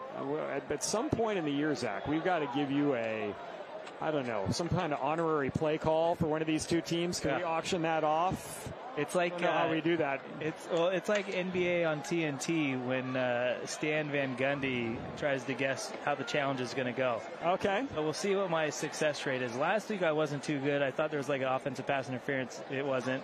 I think I was like 0 for 3 last week. So I'm coming back to 500. All right. Well, slowly but surely. Yes. Slowly but surely. Folks, as we mentioned, a lot of great coverage coming your way here over the next several weeks. And folks, if you're watching this game on the NFHS network, it's available for free in addition to on MaxPreps.com and on our YouTube page for MaxPreps as well. But if you want to watch all the other great coverage taking place around the network, you'll want to get yourself an annual pass or a monthly pass. Both types of passes give you access to any game taking place on the network anywhere across the country. A monthly pass for 30 days from time of purchase, the annual pass for the full 365. A lot of great coverage coming your way, including state championships around the country. It's all on your home for high school sports, the NFHS network. And if you want to go to the game, you got GoFan. Exactly. A lot of ways we can bring you high school action here under the Play on Sports banner as Uribari. The field goal attempt from 24. That is got distance. And as it disappears into the student section, the Spartans take the lead. It is 3-0. I thought that was going to take out our dude on camera 4. Smoked that ball. It was headed right toward the lift. Here's the view. Look at that. Yeah, that's going right at camera 4. And he doesn't move a beat. No, that's some good camera work. Mason's running the camera up there for us, and he didn't flinch. Attaboy. Attaboy, Mason. It's big time. That's weird, Jeff. The team's got 3 points in our game. So the Spartans, well, and all kidding aside, big time drive by the Spartans to go all the way from their 2-yard line down to the 6 and get points before the end of the half. And use up pretty much all the clock here in the second quarter. And apparently our favorite number on the MaxPreps Game of the Week, 3. I don't know if it has anything to do with me because my favorite number is 3. My birthday's on the 3rd, so this could be my fault. All our numerology fans are immediately commenting in the YouTube comments about that. I think one of my co-workers, Josh, he let me know last week. I think the last time in the NFL there was a 7-3 final was like 2011, which kind of caught me off guard. I kind of figured that score would happen every year. But the way they've opened up offenses. That's true. Yeah, you can't even hit quarterbacks now. And just the amount of, I mean, there seems to be a lot more hand fighting down the field offensively with defensive backs, but you know, that whole bumping at the line of scrimmage and all that. Yeah. I mean, if you really want to have some fun, folks, while you're on YouTube at some point in time, maybe after our game's over tonight, go check out Lester Hayes and some of those other guys from the late 70s, 80s. Everyone's like, who is Lester Hayes? He's a cornerback, right? Yeah, Raiders, cornerback for the Raiders. Back when you could use stickum, he had it all over himself, on his wrists, on his legs, on his arms. It was back when the Raiders were actually good. Yes, when they played in Oakland. But those are some fun highlights to watch, and the amount of contact receivers had to endure all the way down the field was something else. Uribari now set to kick it off after a quick timeout on the field. And he's going to send this one deep, and that is going to be in the end zone for a touchback. That's going to be out of the end zone. That's just showing off right there. Yeah. We've actually seen some dudes with strong legs. You know, Mission Viejo last week. Well, if you're Lakeland here, with the ball at your 20, no timeouts left. Taking a knee and you're going to half. Exactly. I think you're happy being on the road, down just 3-0. This game completely up for grabs. And for De La Salle, you got to be pleased you got points going into halftime, especially with that great drive you just had. Yeah, you got to feel good if you're De La Salle. Even though Lakeland's defense stood tall when it got inside the goal line, or in the goal-to-goal situation. Well, I think you're right, Jeff. I think take a knee and get to half. And you got to feel good if you're both ways, too. Lakeland down 3-0 at half. They just got to find a way to move the ball a little more efficiently. Well, this was our halftime score last week with Santa Margarita and Mission Viejo. It's our score this week. Lakeland come over 3,000 miles, 3-0 the score. This game is wide open going into the second half of play. As the clock winds down, we'll get you set up for the MaxPreps halftime show. 3-0 on the game of the week. De La Salle leading it at the break.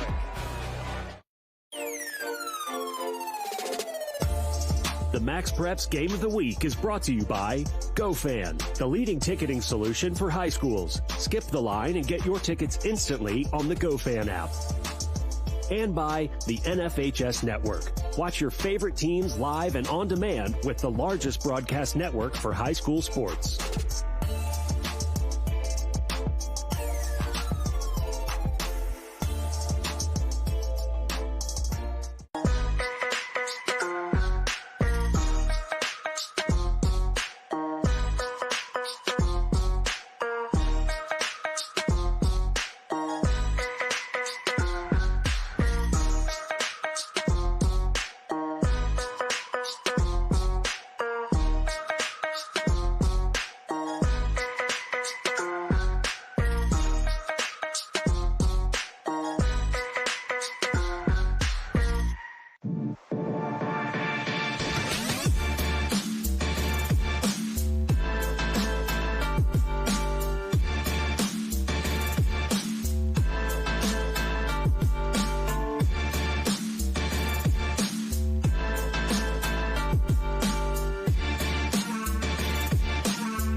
Number one priority is protecting our players. That's why we're writing new rules for the sport and developing innovative educational tools that protect our athletes. This is player protection. This is high school football. Halftime here at Owen Owens Field in Concord, California. De La Salle High School campus. Jeff Kurtz alongside Zach Kopp. It is the MaxPreps Game of the Week halftime show. And 3-0 our score. De La Salle and Lakeland battling out here in the Northern California evening. A very pleasant evening as well. Boy, it's great football weather for us here, especially given we're outside. Let's go to the halftime highlights. And folks, given the 3-0 score, you're going to see a lot of defensive plays in these highlights. Yeah, good tackling. TJ Pinal has had a good first half for the Spartans. And, you know, Jadarius Dobie really hasn't had a chance to get things going. Lakeland missed field goal, 36-yarder, I believe. It was from Bryson Fisher, just a little bit wide to the left. And then second quarter action. Boy, De La Salle did a great job. This was a key play in that drive, getting a little bubble screen. A better throw. That could have been a touchdown as well. And that sidearm throw by Braden Knight was something else. I mean, that was just a fantastic feed. And then here is our points in the game. Yeah. Uribarri from 24. Right down the middle and into your living room. You got to give a shout out to Dylan Scott, too, on that third down play, third and long. Able to set up a fourth and short, able to convert, turns into the only points of the game. Trying to find my boy Matt out there, but I haven't seen the Spartan dressed up. We'll find him later in the second half. This is the Where's Waldo for the Pop family here. Is where is cousin? What's his name? Matt. Where's cousin Matt? Yeah. Cousin Matt's in there somewhere wearing Spartan gear. Yeah, he shouldn't be hard to find. Folks, literally Spartan gear. Yes. So if you find him first, pop it in the comments. Let us know, because we've been hunting. He was there. Maybe he went to the bathroom. I don't know. We are at halftime here. Maybe he went to get a hot dog. Yeah. The Spartan band performs down below us. Well, your impressions from the first half, Zach? I mean, obviously a lot of great defensive plays. I thought Lakeland did a good job holding their own.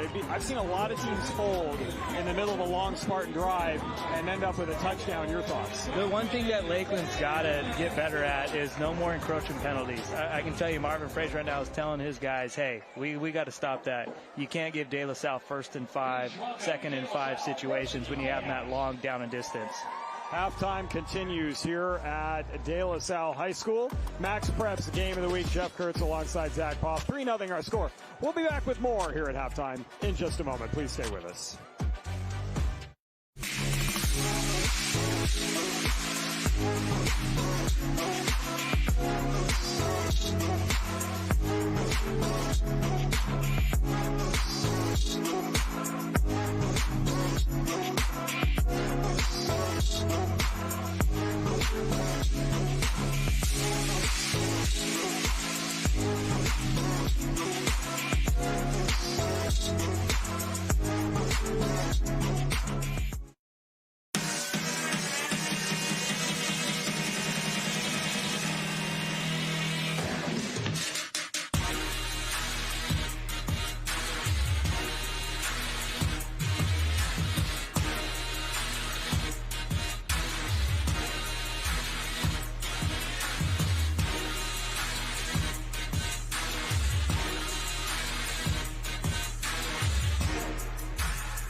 Our number one priority is protecting our players. That's why we're writing new rules for the sport and developing innovative educational tools that protect our athletes. This is player protection. This is high school football.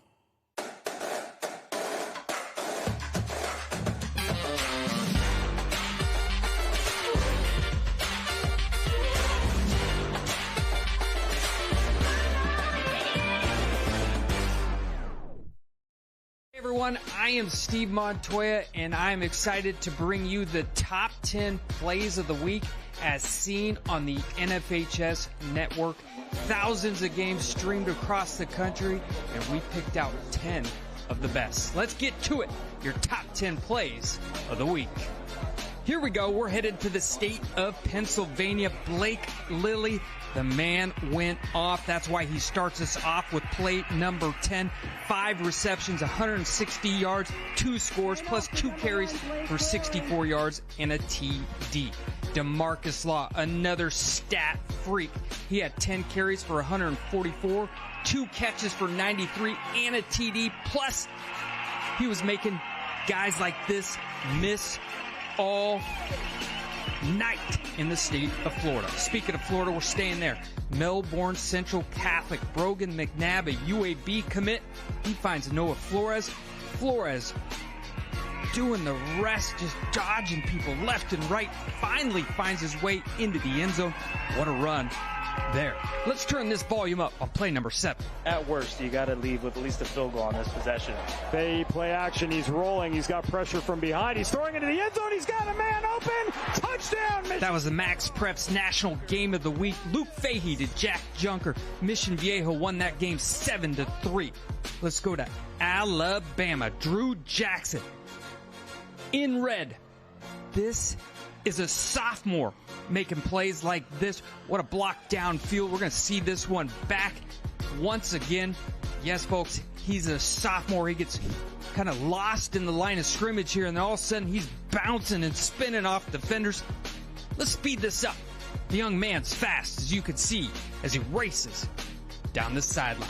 We're going to Northern California, St. Mary's. Landon McClendon.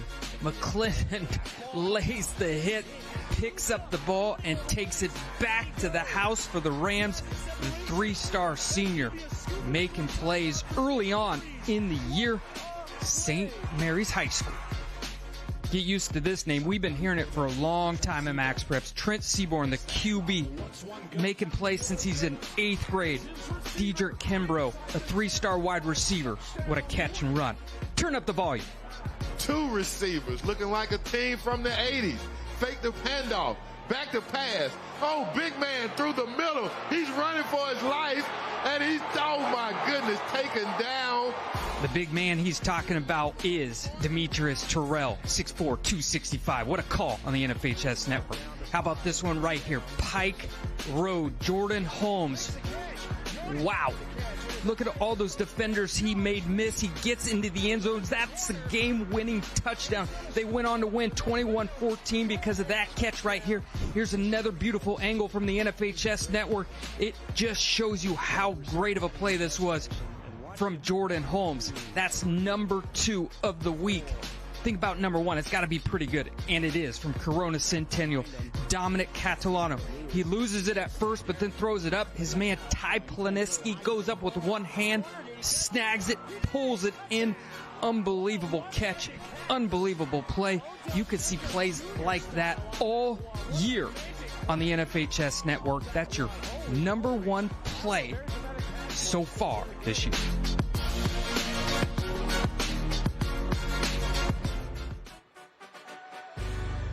Thanks to Steve Montoya and the team at MaxPreps for putting those clips together for us. A lot of great plays there and a lot of great teams in this top 25 national ranking, Zach. Yeah, and you saw Ty Plinsky there for Corona Centennial, the number 9 team. They lost yesterday at overtime to the number 21 team. Carson Palmer got his first win. But speaking of Plinsky, in yesterday's game, they were down 27-14 in the final 4 minutes.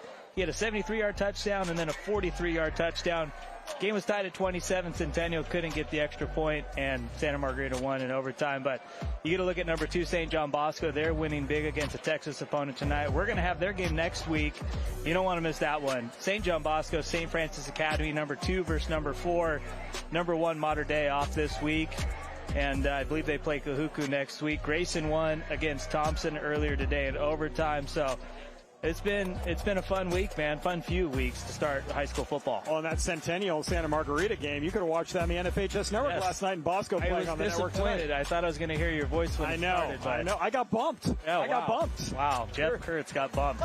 Here are the top 10 Florida schools right now, and obviously IMG Academy. I mean, they are cream of the crop. That's no surprise there. But, boy, that list of top 10 teams, pretty impressive, too. Yeah, and Heritage had to race a 28-0 lead last week against St. Joe's Prep, Philly Power. Aquinas at 3, they lost 26-23 against Mater Dei, the number 1 team in the country, so you're not going to see much movement for them. Northwestern team Orange Lutheran beat last week, and Chaminade Madonna hoping to bounce back after that big loss against St. Francis Academy. Now let's look at our top 10 California schools. And this is also, as you would expect from a top 10 list, a pretty heralded one as well. A lot of teams in the southern part of the state. Those first 7 are all Southern California teams. De La Salle and Folsom at 8-9, pretty strong. And then Lincoln from San Diego, 1-0 on the year. Yeah, Lincoln, always a great program down in San Diego. And, losing Achilles Smith Jr. at quarterback didn't really show signs of that. They looked good last week. And, you'll see Centennial move down a little bit with Santa Margarita taking them down. So you'll see a little bit of movement there. The team at number 5, I'm really high on this year. Their secondary is absolutely loaded. Sierra Canyon, Havon Finney, a LSU commit. He's had a strong start to his senior season. Really should be a junior. He reclassed up. But yeah, cream of the top there at 1 and 2, Mater Dei and St. John Bosco. Well, and 4 of these teams in the top 10 are in the Trinity League. The Trinity League's got 6 teams in it. They've got the 1, 2, 6, and 7 top spots in California. Yeah, Trinity League's pretty good. Yeah, it shows you how good they are. A lot of talent in Florida, a lot of talent in California, a lot of talent on the field tonight. 3-0 our score at halftime. Back with more in a moment. The MaxPreps Game of the Week is brought to you by GoFan, the leading ticketing solution for high schools. Skip the line and get your tickets instantly on the GoFan app. And by the NFHS Network. Watch your favorite teams live and on demand with the largest broadcast network for high school sports.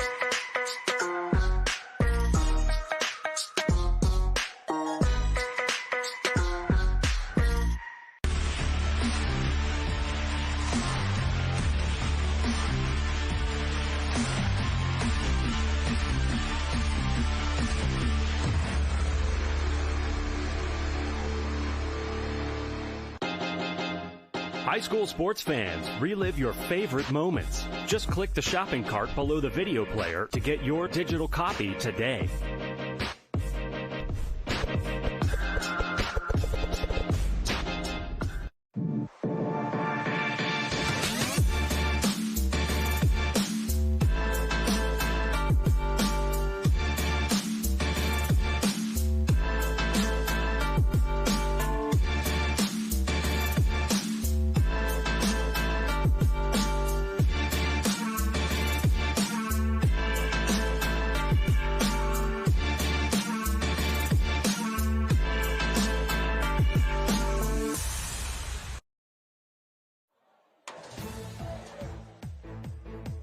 And let's take a look at the MaxPreps National Scoreboard top 25 scores rolling in. These are 4 of the 5 games are on the NFHS Network. 1, the Grayson win over Thompson, already concluded. Yeah. Zach, what do you notice out of all this? I mean, obviously, St. John Bosco, they are rolling along against Eastwood of Texas. Yeah, thought that's exactly what that game would look like.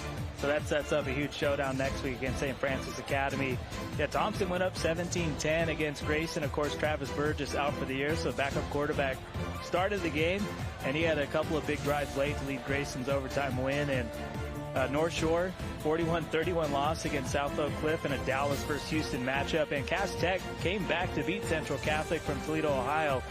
They were trailing 27-7 and reeled off 21 in a row to get the dub there. They're the defending Division I state champs. And Carrollton, big win against Rome, 28-21. That sets up a big game against Gainesville here on September 12th. That's going to be a get your popcorn ready game in the state of Georgia.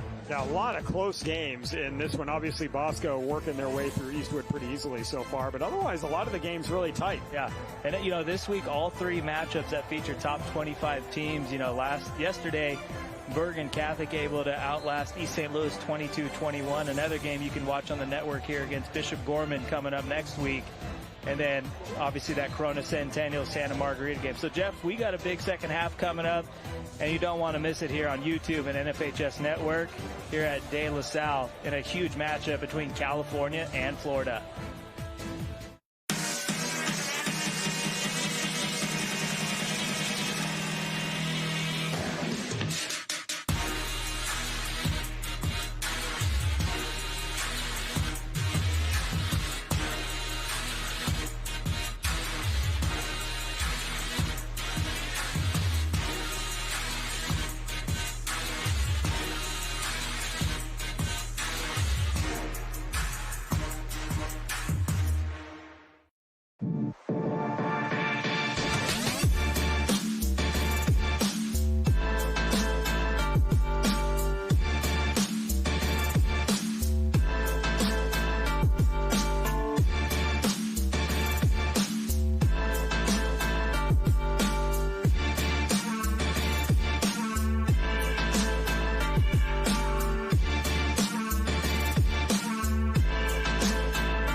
This high school gym used to be packed most nights. Not anymore. Do you know why? Because bad behavior by fans, especially adults, has caused a shortage of game officials across the country. You see, without officials, we can't have sports. Don't let this become reality. It's time for a change. Let's bench bad behavior for good.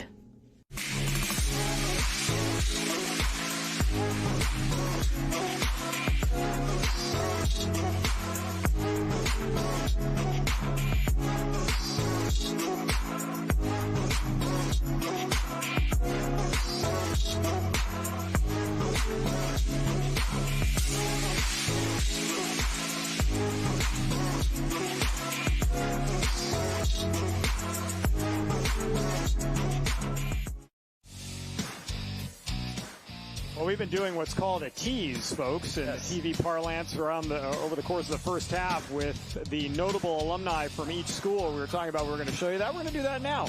Lakeland, we'll start with them. Notable alumni. We've been doing this for the last few weeks, and it hurt me putting Steve Pierce on there because he was World Series MVP 2018 with the Red Sox when they beat my Dodgers. So okay, well, and then Chris Sale's on there as well. That's right, he was on the Sox as well. Lee Jansen, the golfer. Yeah, there's quite a mix here, and obviously the Pouncey brothers, which you talked about in the first half when we were talking about the offensive line for Lakeland. Yeah, there's a reason why that 2004 to 2006 run was so successful for Lakeland. It's because of the Pouncey twins.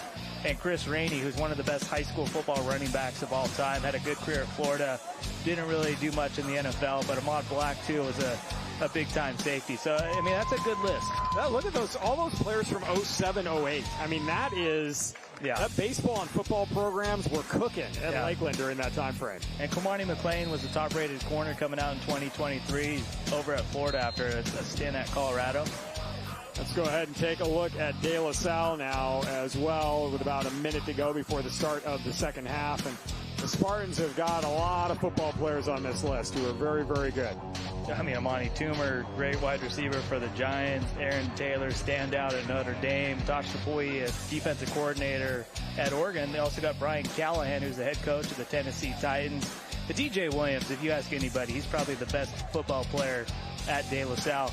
Maurice Jones-Drew, obviously, right there. And Austin Hooper, still in the NFL at tight end. I love Henry To'oTo'o. He is a stud at linebacker. Zeke Berry as well. He's going to have a big role for Michigan. This list was hard to pick 10 guys because, you know, Isaiah Foskey had a standout career. He was a second-round pick by the Saints. Cooper Flanagan at Notre Dame. And a bunch of other guys in those, you know, when they had that 151-game winning streak. Yeah, when you've got schools that have been around a while and have had so many good athletes over the course of, in a variety of sports, not just football. Obviously, that's what we're talking about here on the MaxPreps Game of the Week. But it's not an easy list to compile. No. I mean, I'm sure we'll get YouTube comments saying, hey, what about this guy? What about this person? What about here? What about there? And folks, you're right. You are right. Hit me up on Twitter, Zach_Pop_MP. I'm, threw out some names there. Yep. Be nice on social media. We're going to say that now. Be nice. Yeah. All y'all. Be nice. Not in the YouTube comment section, though. Get a little loose. Can get a little loose sometimes, but. All right, De La Salle about to kick off here in the second half of play. Jeff Kurtz, Zach Pop with you on the Game of the Week. Lakeland set to receive, going right to left across your screen. Down 3-0 are the Dreadnoughts. What do we look for them here in the second? We'll look from them here in the second half. Zach. I think they got to open it up for Cavaclis. I mean, he's made some good throws in the first half. The running game has had no success with Dobie. I think Lakeland's got to let their junior quarterback cook. And meanwhile, De La Salle, what do they got to do to win this football game? Keep doing what they're doing. Keep Lakeland in those long down and distance situations, and you saw what they did on that last drive. Just keep pounding the rock. Here's a line drive kick that's going to be grabbed at the 5-yard line, returnable for Lakeland, and they're going to bounce the ball outside, stiff arm, and out of bounds into the fence goes Kellen Hendricks on the return. And again, that's that arena football style tackle into a fence that hopefully they don't have to replace after that play. I thought, there's potential maybe getting an offensive face mask there as Hendricks, good job bouncing outside, breaks a tackle. And it looked like he had the face mask there, but a nice pursuit by De La Salle. And like you said, there's a little arena football action there on the De La Salle sideline. The ball out to the 28-yard line, a return of 23 yards. Yeah, it'll be interesting to see how Lakeland comes out on his first possession on offense, because Dobie really hasn't had any chance to run the football. 4 possessions for the Dreadnoughts in the first half. On first down, this is a handoff. Dobie trying to bounce to the outside, gets to the corner, cuts upfield. He is going to get a first down and more before he's run out of bounds. And that will be out to the 41-yard line for a gain of 13. The first 4 possessions for Lakeland started at their own at the De La Salle 43, and then their own 37, 40, and then the end of the half where they took the knee at their own 20-yard line. Yeah, that's exactly what Lakeland's offense wants to do. Get Dobie on the outside, show off his wheels. Just 2 first downs for Lakeland in the first half of play, but they get 1 in one play here in the second half. Maybe a sign of things to come for this Dreadnought offense. De La Salle, meanwhile, had 10 first downs in the first half. Handoff, and Dobie is going to be tossed to the ground. He was trying to make a move to his left and got swallowed by Maya Tolona. I know Cal can't wait till he gets there. He committed to the Bears in June. 6'3", 290-pounder playing both sides. The offensive line and the D-line, and when he gets his paws on you, man, good luck. He's going to have to drive about 10 miles to get to school. That's about it. Right. Go on the 24, go through the tunnel, and you're there. Cavaclis going to throw to the right, looking for Hendricks, and that pass will be behind him, incomplete. And that's got to be frustrating for Lakeland's offense, because he had him open there, just a little late throw, a little low. Yeah, you just get, and when you watch at the high school level and then you look at the pros and how much timing plays a role and how strong an arm you have to get it to the right spot, given how fast everybody's moving, and they just accelerate more quickly at the pro level. And then you see at the high school level, and it's interesting to see the contrast. Cavaclis looking left. Here comes a blitz, and down he goes. Ball comes loose. And De La Salle, they're going to say Cavaclis was down back at the 30-yard line. First sack of the game for De La Salle. TJ Finau. And you can hear the crowd, man. They're into this game. Huge play. I mean, just a great little up and move, little swim move. Goes up high. And, I mean, that was close. It looked like the ball was maybe coming out. I thought he was clearly, down. Clearly. That was a good call by the officials. Down. Good call. There goes my perfect streak. Great shots provided by our production team, Director Carl Harper. The rest of the guys are doing a fantastic job bringing you the game here at De La Salle. That was a loss of 11 yards back to the 30-yard line, making it 4th down and 21. And Fisher on to punt. So 1 first down on 1 play for Lakeland, and then the drive stalls. And now De La Salle is going to have to call a timeout on special teams. That's always frustrating when you got to burn a timeout, especially at the 10:56 mark in the second. They might have had, did they have 12 guys on the field? They might have had, maybe that's why they called it. I think they had one too many out there. There's definitely confusion. Well, better to get the timeout than take the penalty, but that's a tough one right there. You never know how they'll play out over the rest of the second half. We're just a little over a minute into this second half of play. So the ball at the 30-yard line. And once again, you know, we've been discussing a little bit in the first half about how well Lakeland was pursuing defensively, and that the defensive line for the Spartans was doing a great job bottling up the running game, and now applying some pressure to the quarterback. This front four for De La Salle has been fantastic. Yeah, you know, Coach Allenbaugh was telling us about they have to win the trenches if they want to win this game. And that last drive they had offensively to close out the first half, and then defensively they've done a tremendous job in the trenches. You got a guy running late on the field after a timeout. So you had maybe 12 the first time, and you had 10 the second time. This kick by Fisher is going to be short, but it's going to take a Lakeland bounce. It'll roll inside the 35-yard line. That's a great punt, down to the 34. Boy, you had Jefferson and Jones-Drew deep, and if you outkick your coverage, they are going to be running for days. And instead, Fisher with a great punt turns the field over, and the Spartans with it at their own 34-yard line. Yeah, going into this game, Lakeland, when it comes to punting, they want to angle it and not give Jones-Drew or Jefferson a chance, because those two guys have a very good speed, and if they get some room, they can take it to the house anytime they touch the ball. Well, De La Salle had a long drive of 92 yards, resulting in a field goal. The last time they had the football, this time they don't have to go quite as far. They're going to start with a tight formation, and they're going to try to pound it, and they might lose a yard on the play. Yeah, Lakeland's actually no gain. Yeah. Sorry, Zach, I cut you off. Their tackling ability is something else. Yeah, very good, especially the secondary. CJ Cresser there, 3-star USF commit. Yeah, and if you're watching in the Bay Area, that's not because San Francisco has recalibrated their football program in the Dons. We're talking University of South Florida. You used your context clues, though. You're smart fans out there. Yes, especially all the fans out there watching in Florida. But it's just over midnight. Thanks for sticking with us, folks. Hope you've consumed some coffee. This one's out across the 35 to the 36-yard line. Gain of 2 on the play for the Spartans, setting up 3rd and 8. Yeah, you can just tell both game plans for both defenses is we can't let these teams run the ball. You got to make the quarterback beat us. And this is exactly what the Dreadnoughts defense want. 3rd and 8, 3rd and long. Braden Knights had some nice completions in tight windows in the first half. Press coverage on the near side for Lakeland, as it's a 3-receiver set to the near side, 1 to the far side. Now in motion right. He'll reset himself on that far side of the field. Knight looking to throw. He's looking for right. He's going to head it that way, and it's going to be beyond his grasp. Out of bounds, incomplete. And that will bring up 4th down. Yeah, nice job by the Dreadnoughts defense.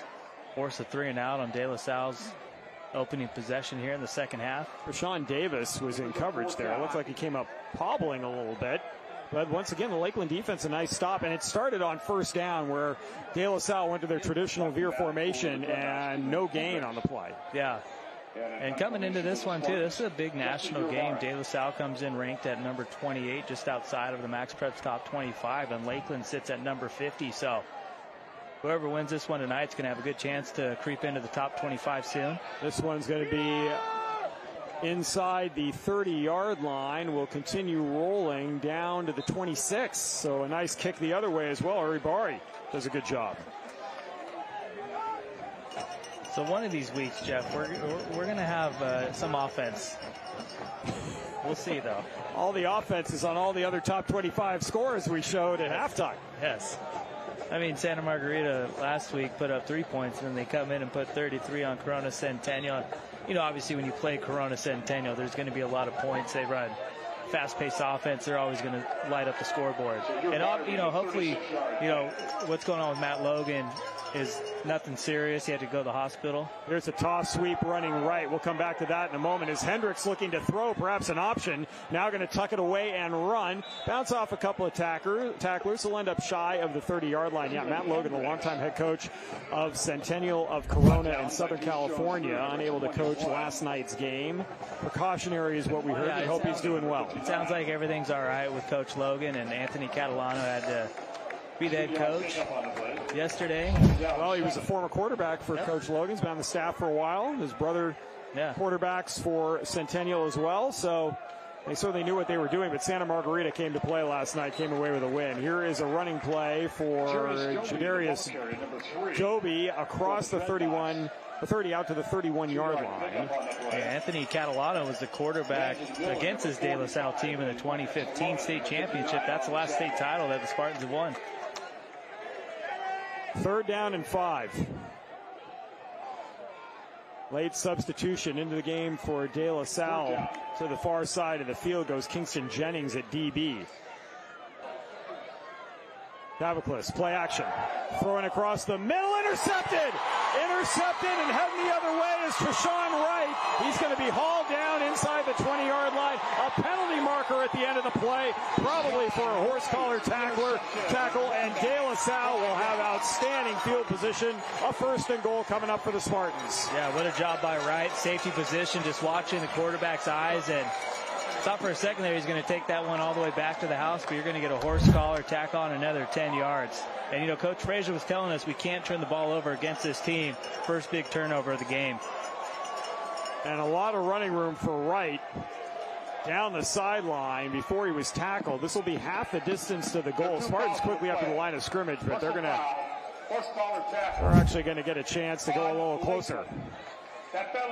Logan Staples, the center, made the tackle. On De La Salle. It's a 15-yard penalty from the spot of the foul. De La Salle retains the ball. First down. So we had 2 fouls on the play. We had a horse collar tackle, and then a that was against Lakeland, then a crackback block against De La Salle. They're marching off the crackback block, but the referee said that the penalty was declined on the horse collar tackle, so I'm not quite sure why those don't just offset, and I think that's the conversation that the De La Salle coaching staff is having with our officiating crew. Yeah, I believe that for the interception to stand, they'd have to decline that penalty. Did I see? So they don't cancel each other out. All right. Well, this will give De La Salle the football regardless. They're just a little bit further back than they had anticipated. They're going to have the ball at the Lakeland 33-yard line. Big opportunity for the Spartans here early in the 3rd quarter. This is Jones Drew. He's going to dive forward to the 30. Yeah, they've really done a good job on Jones Drew. He really hasn't had a lot of space. A couple times he's had some big plays. It's kind of been in the passing game. And Sione Manoa has been coming in to play fullback on some of these to be a lead blocker, and even then, some tackles being made. That last one, Ziggy Riley got in there for the stop. For the Dreadnoughts, a gain of 3, 2nd down and 7. I still think at some point De La Salle is going to have a big pass with Landon Cook. Cook's in the slot on the far side. You can see him jogging out there, number 11. Jones Drew in the backfield, slightly offset to the left of Knight. 4 receiver set for De La Salle. Man in motion. They're going to fake the toss. They're going to give it to Jones Drew, and hanging on to the ankle and making the play on an island by himself, C.J. Cresser. That is a big-time play by the last guy defensively on that left side of the line. It's just impressive, and it's so easy, or not easy, but it's easier for a defensive coordinator when your secondary guys can make tackles like this. Nice job closing out there, too, for Lakeland. Big 9-7. Javi Jean Luis. Third down and 7. Third down and 7. No gain on that last carry by Jones-Drew. He stays in the game in the backfield. He's to Knight's left. 3 receivers now to the far side, 1 to the near side for De La Salle. Jones-Drew's going to get the carry. He's got a blocker in front of him. He's going to break a tackle. He's going to be hit. He's going to be stopped just short of a first down. Let's see where the spot is. He needed to get to the 23-yard line, and it looks like they're going to give it to him. Wow. I thought he was a little short, but nice run by Jones-Drew, able to break off one tackle and pick up a couple extra yards and move the chains. Well, he broke a tackle from Malik Morris, and that's been the first time he's been able to do that tonight. Yeah, you don't see that dude miss many tackles. That was a tough angle for him to take, though. Coming off a block like that, shedding a blocker, trying to make a play. The ball down to the 22-yard line, a gain of 8 for Jones-Drew. Now a split backfield behind Knight. Jefferson left, Jones-Drew right.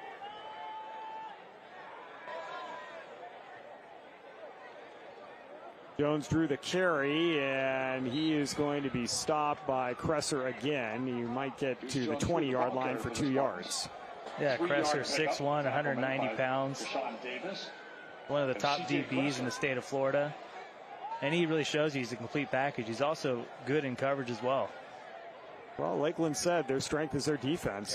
Yeah, that's expressed on the scoreboard right now for sure. Yeah. Madge is going to jog out to the far side of the field for De La Salle. 3 receiver stack. Keep an eye on Jefferson. Maybe a receiver screen to the short side. He's in the back half of that triumvirate there. They're going to run an option instead, and the ball on the ground picked up. A scoop and score opportunity. Lakeland is going to take this one all the way. Ziggy Riley with a touchdown. Wow. Second week in a row, Ziggy Riley's had a defensive touchdown. What a turn of events. Wow. So Lakeland answers their turnover, forcing one of their own, and that one was just a tough pitch to Jefferson. Trying to get a little too cute on offense. Yeah, it was out of your screenshot there, but the toss to Jefferson was a little bit behind him, and Riley was there to pick it up and take it all the way. And Lakeland, we were talking about how their defense is their strength, and now they're scoring points. Huge play by Riley, just awareness. Jefferson could not quite get his hands on the ball, and Riley scoops it up. Exactly what Lakeland and Marvin Frazier needed. Fisher for the extra point try. That kick, no good. Wow. Wide right. It's a big miss, too. Now it's still just only down by a field goal. Our first touchdown of the game comes on a fumble recovery and score for Riley as he takes this one. That is a return of 72 yards. Yeah, just a momentum changer for Lakeland. De La Salle, after that interception, you're starting to feel good. Good field position. And just a tough pitch for Jefferson to handle, and Ziggy Riley, house call. Well, a long way to go in this football game, and Marvin Frazier's got to be happy that his team's got their first lead in the game. Just 6-3, though, so we're still with Uribari. He's got a great leg. They are, De La Salle, obviously well within range. A lot of football still to be played. And like I said, if you love defense, this is the game for you. The only touchdown has been defensively. This will be a big drive for De La Salle, though. You got to just forget about that play, move on. You got to stick to what you do well. Yeah, I mean, it's just been, that's an execution play. They have been moving the ball, so you're not concerned about our ability to do that. That's if you're the De La Salle coaching staff, that's what you're saying to yourselves. Look, our ability to move the football is fine.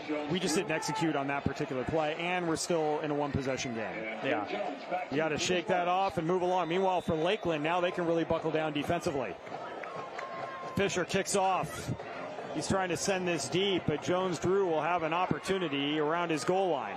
He's got a lot of blockers, and here he comes down the sideline, and he will be tossed out of bounds. Penalty marker, 3 of them on the field as he was grabbed by the collar from behind. He will get more yardage tacked on at the end of this run. And that's exactly what you need for De La Salle. A play like that to kind of give you momentum back on your side. A great job, patient, letting his guys block for him. And nice job getting down the sideline. And they're going to begin this drive in Dreadnought's territory. Yeah, there were 8 penalties on Lakeland in the first half of play. This personal foul is going to be their first here in the second half. First dollar tackle on the kicking team. 15 yards from the end of the run. So yeah, they're going to start this drive at the Lakeland 40. Well, they started the last drive, Lakeland 32, 33-ish. Yeah, the last one was at the Lakeland 33. So second time they're starting on the Lakeland side of the field. Short field to work with. Can the Spartans get on the board?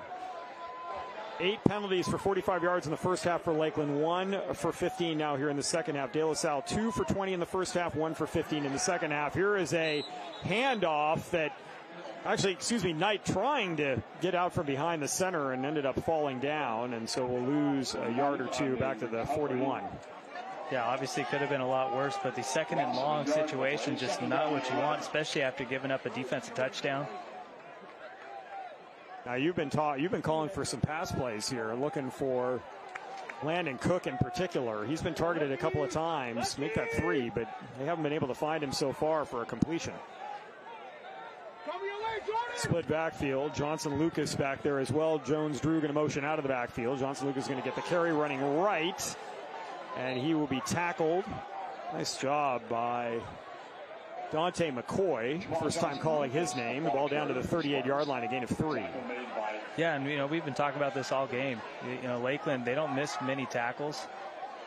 Boy, Cook coming out of the game. Excuse me, Zach. And he was hobbling off the field, grabbing his right ankle a little bit after that last play. Now you got Deuce Jones-Drew coming off the field here on 3rd and 8. Also no Jaden Jefferson out there. Johnson Lucas will stay in the backfield. This might be on Braden Knight's arm here on this 3rd and 8 play. He's looking to throw. He's got some time. He's going to throw. That pass is complete. Nice tackle at the 34-yard line. That will be well short of a first down. Tackle made by Jordan Young, 3-star corner. There's a reason why this guy's got double-digit offers.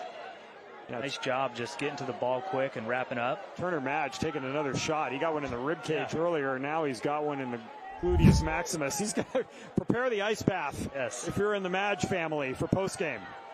4th down. 4th and 4. Good big play right here. Yeah, you're maybe too close for a punt. See if you can draw your opponent offside.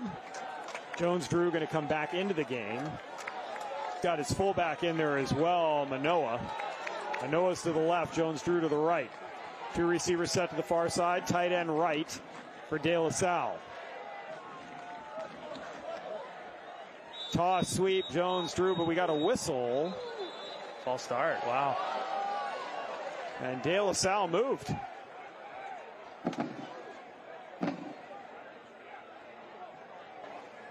So now it's 4th and 9. You got to punt here. Yeah, you got to play field position. It's still 2:34 to go in the 3rd quarter. Yeah, and Lakeland's offense has not had a lot of success. Especially if you can get a punt inside the 10 here, you force a 3 and out, you get good field position. Offense looks like they're still out there, though. Yeah, Knight, I'm kind of surprised by this. I know you're in that kind of in-between territory, but why not pin Lakeland back deep? Though, I guess maybe the coaching staff thinking, Coach Allenbaugh thinking, hey, this is the second time we're on their side of the field to start a drive. How many more times do we need? Well, or we can quick kick it. That's what Knight's going to do, and that's pretty good. Wow. I guess he's maybe the second punter on the team with that. That's exactly what you want. Showing off the skills is Braden Knight, as that ball will be down at the 5-yard line. Yeah, this is a big chance for De La Salle's defense. If you can force a 3 and out on this possession, you're going to have good field position. Just perfect. You can't even do it much better in Madden. I guess you don't really punt in Madden, though. So, yeah. I'll tell you what, for all the Madden references we're making, our game against anyone in my house who's playing that game too, I am losing big time. Yes. Every time. Handoff, running right. And getting around the corner, getting a block and a first down is Doby. That's a nice first down play for the Dreadnoughts, one of their biggest running plays of the game. Yeah, he's had a couple of nice runs here in the second half, and both have been kind of the same play, getting outside on the far sideline. Out of bounds at the 16-yard line, a gain of 11. Well, this is where if you can get outside the tackles against De La Salle, that's where Lakeland might have an advantage with their foot speed. Yeah, nice job by Tyquez Green getting out and getting a nice one-on-one block to clear the outside. They're going to keep it on the ground again, running left and close to the 20. Gain of 4 yards. 4-yard pickup on Looked like Landon Miller, the sophomore, there on the tackle. Jones-Drew got in there as well, though he ended up on the bottom of a painful pile. He had 2 teammates and the ball carrier on top of him. And, you know, That's not pleasant. 5'8", 180 pounds, not the biggest guy. Gain of 3 on first down. Handoff, Dobie's going to be hit in the backfield. Nice job on the penetration there by De La Salle. That time it was Landon Miller. The sophomore linebacker disrupts the play. 6'2", 210 pounds. He has 5 offers now. He's going to have way more than that. Just great job getting low. Wyatt Ferguson starting both ways, able to clean it up. Boy, now you've got Dylan Scott hobbling off the field with a little bit of a favoring of the right ankle. And Dylan Scott's been one of the better receivers on offense. So now Greg Jones, the senior, is in at DB. He's going to back up a little bit on near side coverage. Caviclis going to throw to the far side. He's got a man open. Is his secondary a little even more depleted for De La Salle? It's going to be a first down for Lakeland. Yeah, nice third down conversion. Quick throw from Caviclis.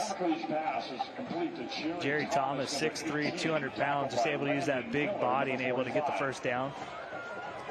Out to the 28-yard line. It's really now going to require this defensive line to step up their pressure on Caviclis, who's only taken 3-step drops, and they're trying to get the ball out of his hands quickly as the Lakeland offensive coaching staff. Offensive coordinator Marvin Frazier, he's running the team, he's running the offense. Busy man. Here's a handoff, running to the right-hand side, breaking a tackle and cutting upfield and getting another first down. That time it was Hendricks on the carry, out to the 40-yard line. Yeah, the few times he's got the ball out of the backfield, he's had a few nice runs. But yeah, what a drive by Lakeland. You know, starting at their own 5. Able to get out near your own end zone. If you're Lakeland right now, maybe go to a little bit of a hurry up. I mean, you've got De La Salle on their heels. Tackle on that last play for the Spartans came from Bubba Vargas. Yeah, Bubba Vargas last year, one of De La Salle's leading tacklers with 67. Man in motion. Dobie running to the near side in a jet sweep. He's going to try to cut it back, and he's going to do a nice job just getting across the line of scrimmage as he was grabbed in the backfield by Zion Cadet. Yeah, Cadet's a guy who's going to probably be dependent on this year a lot, and even more next year when he's a senior. 6'2", 215 pounds. We'll see if Lakeland gets a playoff here. They don't look like they're in any hurry. Most of the offense wandering to the sideline, and now finally Joseph Howard signaling to everybody else, hey, we're just going to relax here for just a minute and let the time wind down to the end of the quarter. Well, we head to the fourth quarter here on the MaxPreps Game of the Week in a tight 6-3 ball game. Lakeland gets the only score in the third quarter with a 72-yard fumble return for a touchdown. They are on the march. We'll be back with more fourth quarter after this. The MaxPreps Game of the Week is brought to you by GoFan, the leading ticketing solution for high schools. Skip the line and get your tickets instantly on the GoFan app. And by the NFHS Network. Watch your favorite teams live and on demand with the largest broadcast network for high school sports.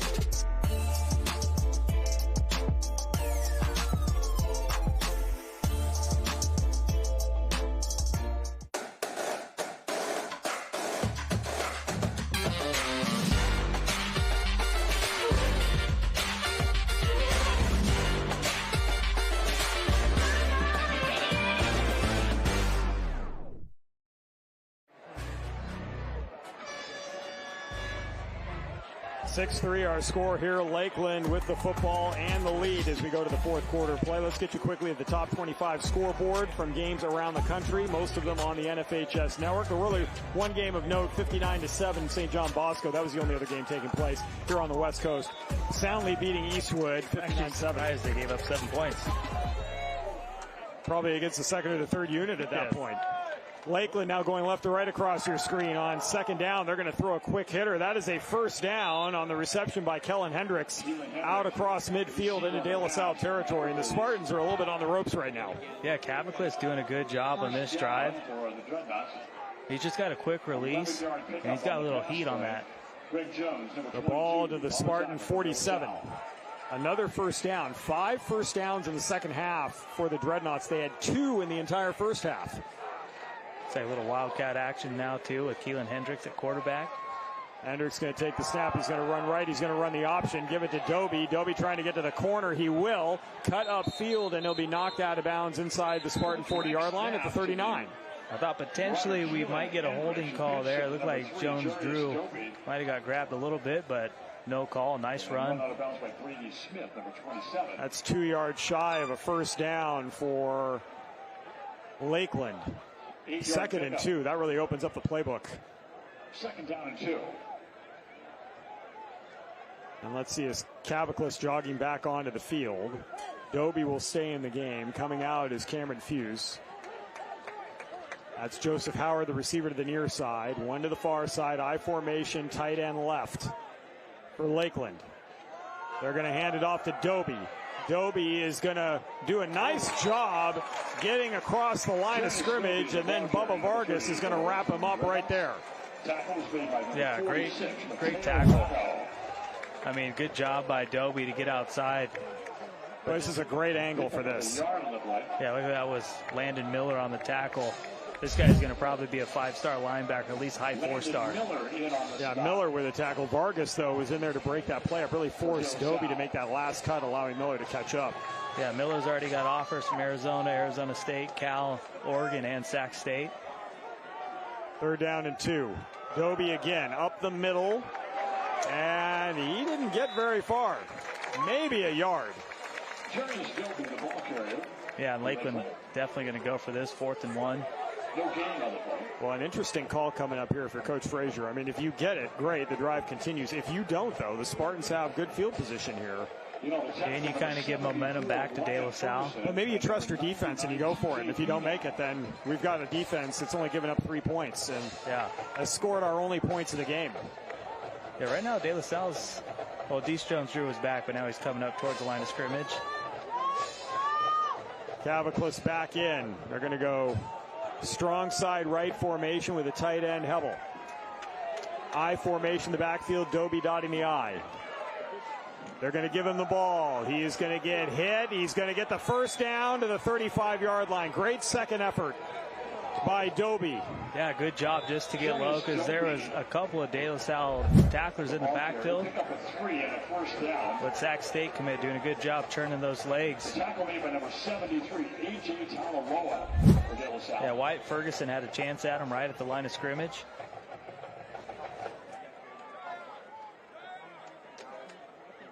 Under 10 minutes to go in the football game. Yeah, this has been a long drive. Started at their own 5. That's right. Similar to Spartans' drive at the end of the first half, where they started at their own 2 before getting that field goal. Caviclis going to hand it off. Hendricks the carry, and he is dumped. Keelan Hendricks, the ball carrier for Lakeland. That time,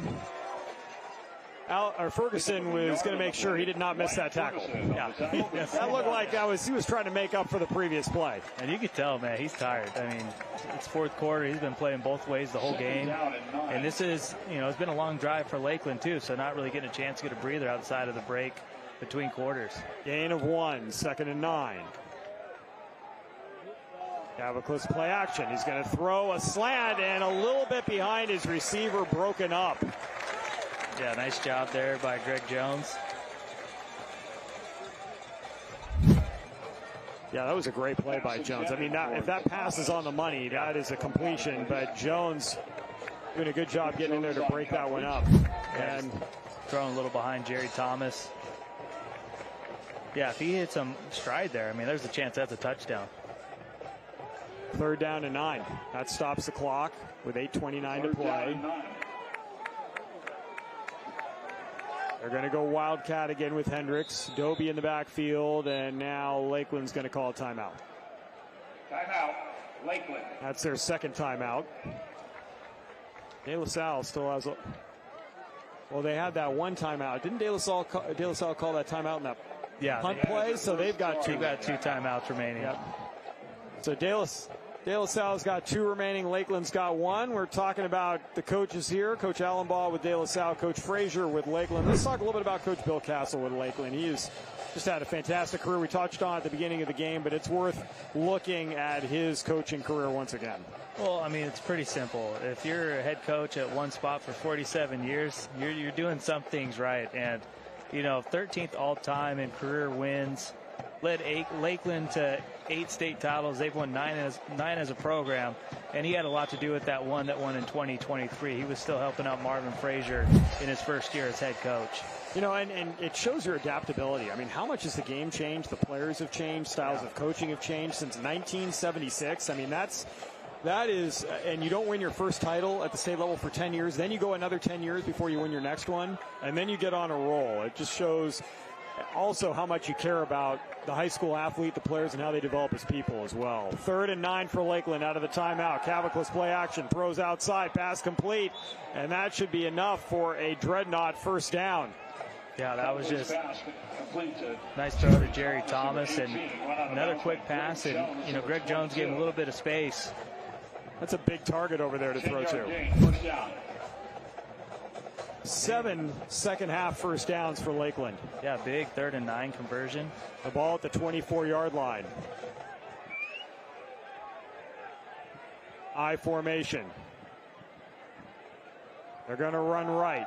Dobie the football. Dobie is going to be tripped up at the 20.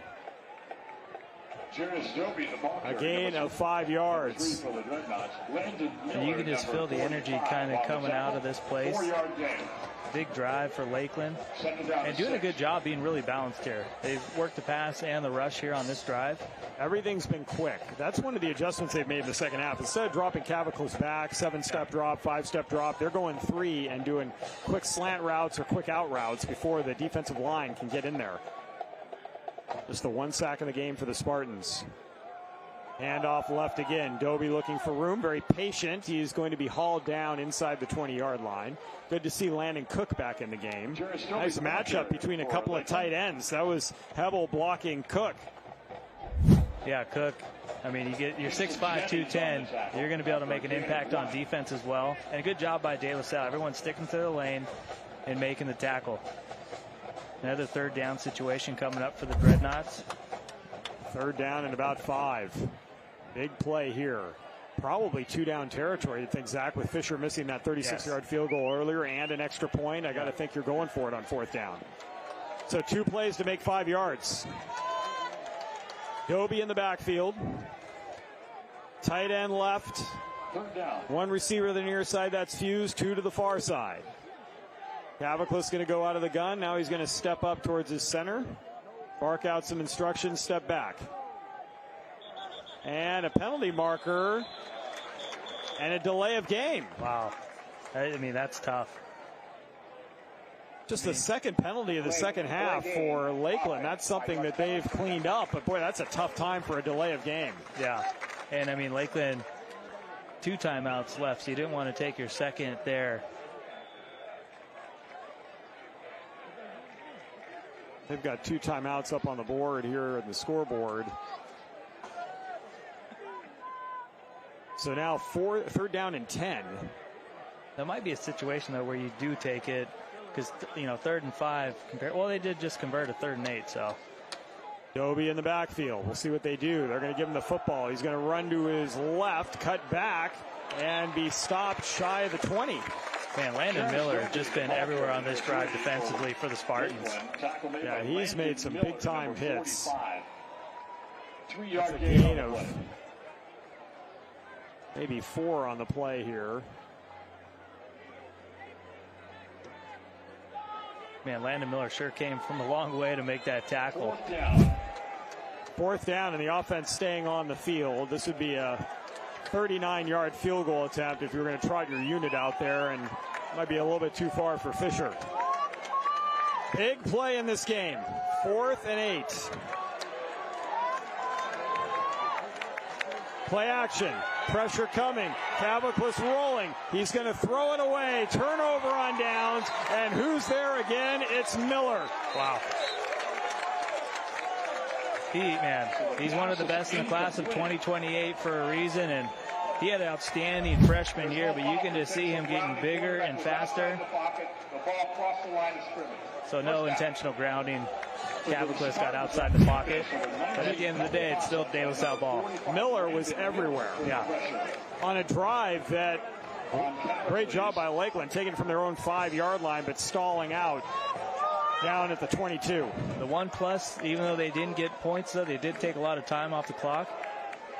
So this is, big opportunity for De La Salle. They've got to move the their football. Last possession. Yeah, they got to move the football here. He's got a good leg. That's just to tie the game. Man in motion, that's Cook. Toss, sweep, Jones-Drew. Can he get into an open area? He's trying to get to the 30. He gets around the corner. He's got a first down.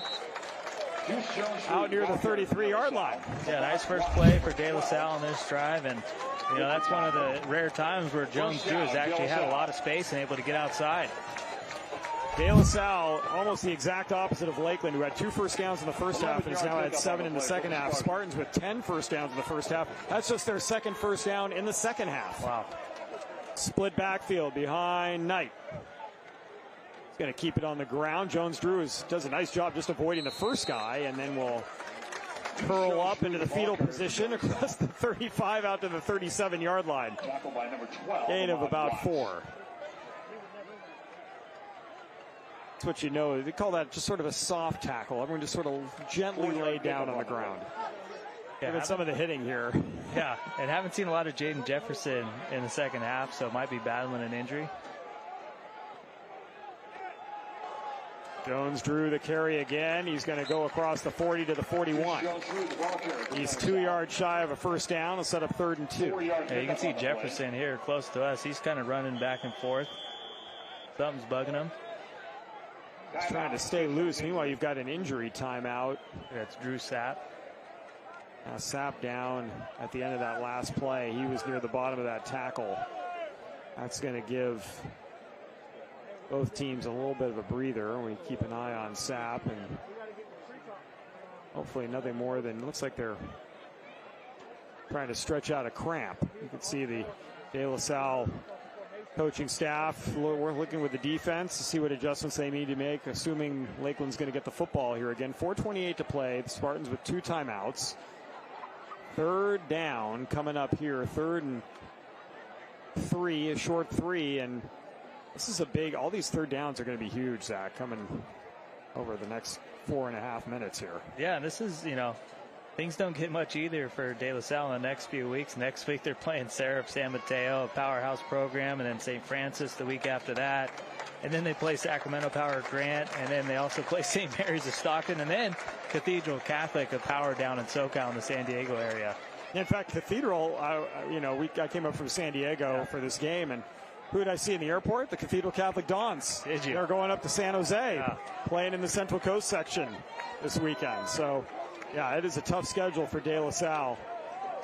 As coming back into the game, Johnson Lucas, he'll be in the backfield with Jones-Drew on 3rd and short. Lakeland's defense, they got a lot of guys in the box here, pretty much 10 players. Strength on strength. Jones-Drew's got to find a hole and pick up a first down and more. He is into Lakeland territory at the Dreadnoughts' 48-yard line. Well, we were talking about keys to the game. Deuce is loose, and it's been 3 straight runs for the junior running back. And this offensive line, winning in the trenches, Coach Allenbaugh, in the 4th quarter, that's where the Spartans start to thrive. Fans fired up. Some cowbells here with the Spartan faithful. A lot of folks from Lakeland came out as well, far side. Yeah, nice little cross-country trip. Under 4 minutes to go. Ball at the Lakeland 48. Johnson Lucas running right. He's inside the 45 down to the 44 for 4 yards. Yeah, you got to trust the sophomore here with Jaden Jefferson battling an injury, getting loose on the sideline. Madge and Wright back into the game. Also coming in is Logan, number 84, or Lorden, excuse me, Alex Lorden. Johnson Lucas will come out of the game. Lorden will go to the far side. 2 receivers near side. Cook, tight end to the left. Jones Drew in the backfield. Play action. Knight looking for Cook. He's got him. Cook down the field. Cook inside the 10, down to the 5.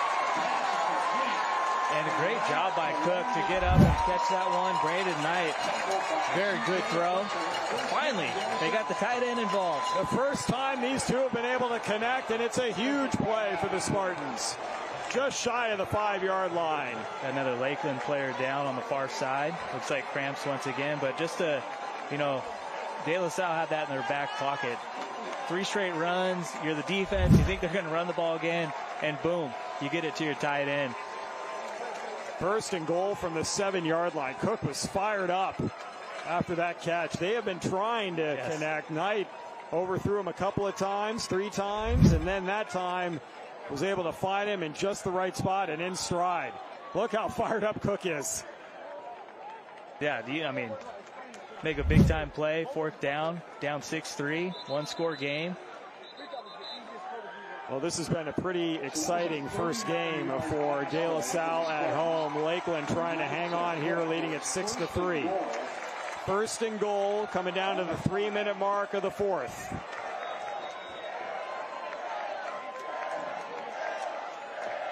You can hear the crowd. They got some juice back again. And it really started with Landon Miller defensively to get the ball back into De La Salle's hands. Split backfield behind Knight. Power formation left. Into the game as well as Landon Miller to block. This guy does everything. Handoff. Jones Drew trots into the end zone for a touchdown. De La Salle's got the lead back. A 78-yard drive. What a drive. And really Jones Drew with 4 nice runs.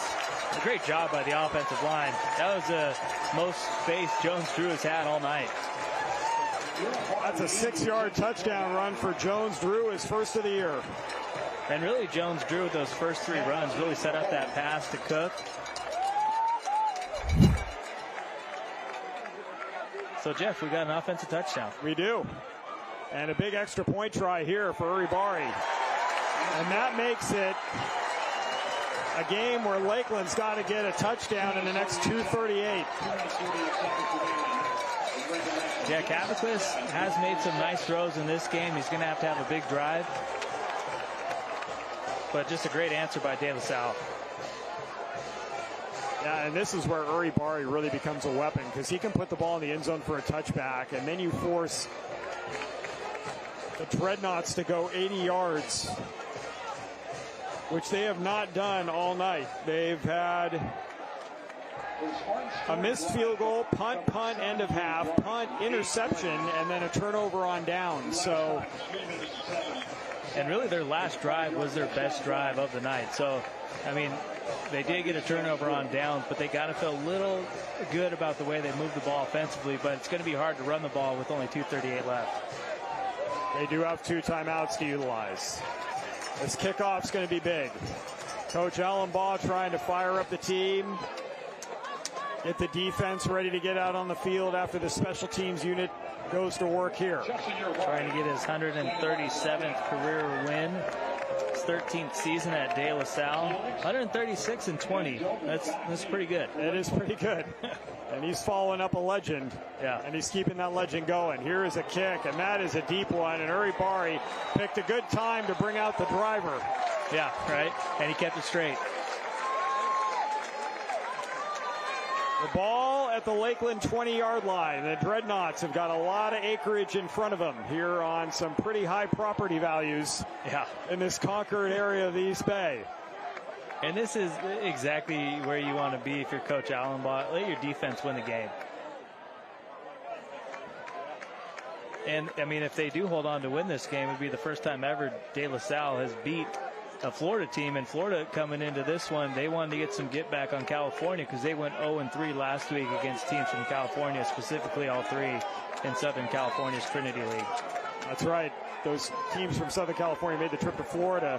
De La Salle 0-3 against Florida teams coming into today. Calif is going to throw on first down. He's going to overshoot his receiver. Boy, he had Howard open on a seam route down the middle of the field, but he went to the outside instead. Second down and 10.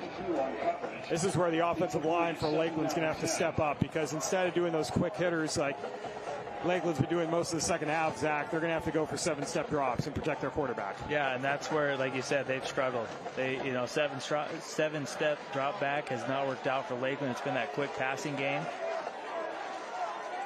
The junior Calif with a back to his right, that's Dobie. Secondary shifting around, man in motion for Lakeland, rolling out Calif. He's looking, he's throwing towards the sideline. He's going to throw behind Howard, incomplete. And you've got Vargas down on the field at the end of the play for De La Salle. And it's nice, you see your two linebackers in coverage right there, not giving any space to the wide receivers with Landon Miller and Bubba Vargas. Luckily for him, looks like it's just a cramp. Well, you see this a lot early on in the year, especially when it's been warm. Yeah. You think you're hydrated, and then, and a lot of people think Gatorade, but actually one of the best things you can drink, and I'm not advising everyone in our audience go do this right away, but pickle juice. Yes. It might not taste as good as Gatorade. No. There's a reason why the University of Florida back in the 60s went to that instead of pickle juice. Yes. The players were probably like, I don't want to drink pickle juice in the hot Florida sun. Yes, no. Hard pass. That sounds fun. So we're going Gatorade. And, speaking of this, too, I was reading up on trying to find some cool stories. Braden Knight's mom, Gail Knight, actually runs a food prep business. And I think she's one of the main reasons why. She's got her son at quarterback. A lot of these big boys are eating well. And De La Salle, this is one of their biggest offensive and defensive lines in about a decade. She's got a vested interest in making sure that line's all over 300 pounds. Yes. Third down and 10. Blitz coming. Pressure up the middle. Pass to the far side through the hands of the receiver. That was Howard. Incomplete. Fourth down. Yeah, nice job by De La Salle's defense on these first three plays. And this is tough. You got two timeouts, so you technically could punt. I expect Lakeland to go for it, though. That was nice coverage there as well by Turner Madge. Small window for Calif to throw into. Yeah, I would think you've got to presume this is your last opportunity here if you're Lakeland, given the way De La Salle's been moving the football. Yeah, the way they ran the ball on the last drive, you got to go for this. We got a timeout called by Lakeland. They had 5 receivers out there, 4 to the near side. Yeah, you definitely got to go for it.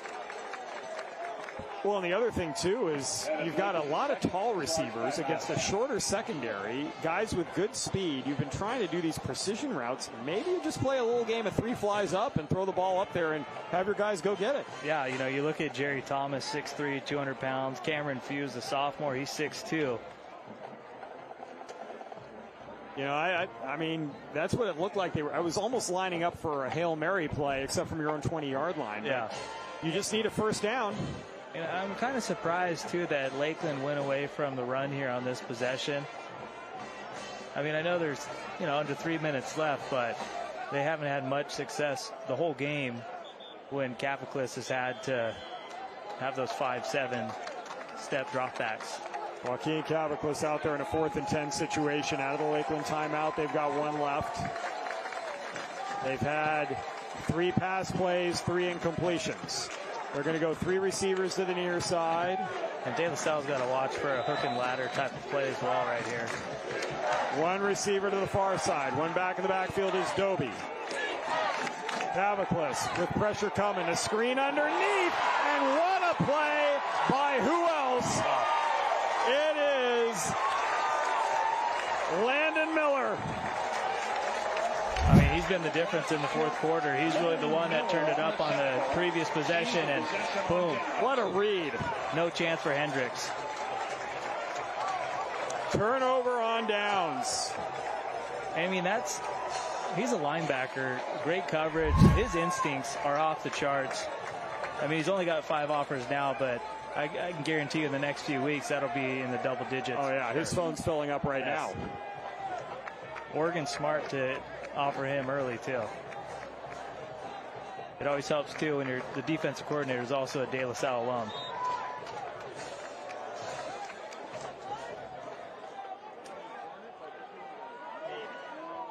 Here is Knight with a split backfield power formation left with Miller there. Handoff, Jones-Drew.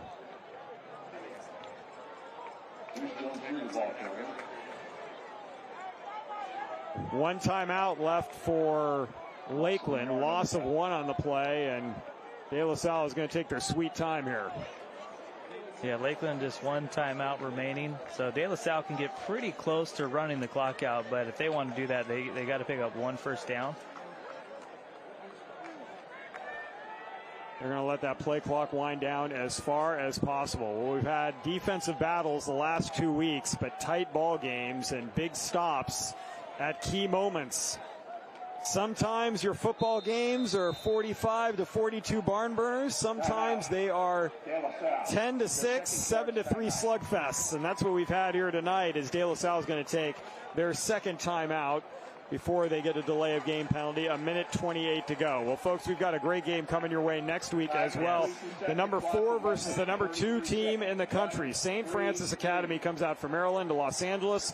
Bellflower specifically, where they will play St. John Bosco. We will have that game for you on the MaxPreps Game of the Week, again on our YouTube channel, on MaxPreps.com, and on the NFHS Network, all for free. A lot of other great games coming to your way on the NFHS Network as well next week. So you may just buy yourself a pass. Yeah, buy it. Get everything, folks. Don't even think about it. Just do it. We want you to stay on with us at halftime. Yeah. But if you want to open up another window and catch an NFHS Network game, we will not begrudge you that opportunity. Just come back after halftime's over, though. Yeah, exactly. But that St. Francis Bosco game, there's so many position battles I can't wait to see. Bosco's receiving core with Madden Williams and Daniel Odom against that secondary. Koamalaulu, sophomore quarterback for Bosco. He's the only quarterback to start as a freshman, and the Braves have produced a lot of big-time quarterbacks. Josh Rosen, DJ Uiagalelei, and some other cats. Yeah, and he was good last year, too, as a freshman. Yeah. He did not look like a freshman. He looked really good, and they're a 31-0 win to start the year as well. Split backfield behind Knight. Handoff, Jones-Drew is going to dance across the line of scrimmage and then get tackled at the 20. And Lakeland is going to use their final timeout. So I'm going to try and do some math here, Jeff. Okay. So they run the play next. You're going to get about 40 seconds off. So there'd probably be about 40 seconds left if they hike the ball and it's a 4th down. Well, and I think Uribarri is going to come on for a field goal. I mean, you can make this 13 to 6. I would. And he showed you he's got the leg. I mean, the other one almost took out our cameraman. So yeah, that's right. Now, fortunately, our cameraman is well away from the situation to our left-hand side. Yeah. There's Coach Frazier trying to figure a way to keep his team in the game here. Boy, Lakeland has played a very good defensive game. Just offensively against this De La Salle squad, they have had a tough time moving the football, and then when they were unable to get points. Yeah, and you know, the defense, the only one that has got points for Lakeland. Ziggy Riley taking that one back 72 yards on a scoop and score. So this is pretty simple. Hey, we're giving the ball 2-1. See what you can get. Run the clock down. Call timeout with 1 second left on the play clock. Kick a field goal. Yeah. Well, you hope, if you're De La Salle, you hope Jones-Drew can pop this one, get it first, go down, take a QB kneel, and walk out here with the dub. 3rd and 10. Jones-Drew gets the carry. He is going to be stopped around the 18-yard line, and 4th down would set up a 35-yard attempt for Uribarri, who is connected on 1 today. That from 24 yards. I'm assuming he will come into the game. He was hustling down from our right along the sideline down towards where the coaches were to our left. Let's see, Knight's gonna keep the offense out on the field. I'd expect De La Salle to take their final time. Maybe try and draw an offside penalty here. It still wouldn't be enough for the 1st down. 4th and 8. And now they're going to use their timeout. 40 seconds to go. De La Salle. You were pretty close. What did you call there? I said exactly 40. Okay, so nice. Our scoreboard guy is trying to be a little mean to me because he put it down to 38. He doesn't want to give me my flowers. That's right. Gosh, and that was all without a Texas Instruments calculating computer there, or calculator there. Nicely done. But what a fourth quarter for De La Salle. I mean, Lakeland had all the momentum, started that drive from their own 5, and then Landon Miller said, "I got this, guys. I'm taking this game over." He made tackle after tackle, and then he made the biggest tackle on that 4th and 10 opportunity for Lakeland.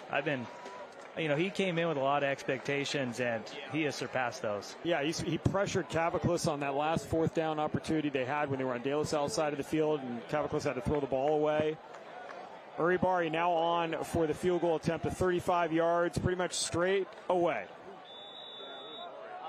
Yeah, Miller was incredibly disruptive at all the right times for De La Salle in the second half. The holder is Madge.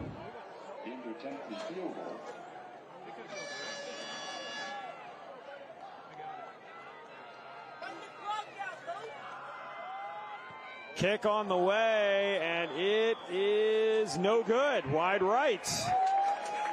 And in California, too, on a missed field goal, you begin this drive at your own 20. So Lakeland will have the football out of timeouts. 35 seconds on the clock. Our score stays 10-6.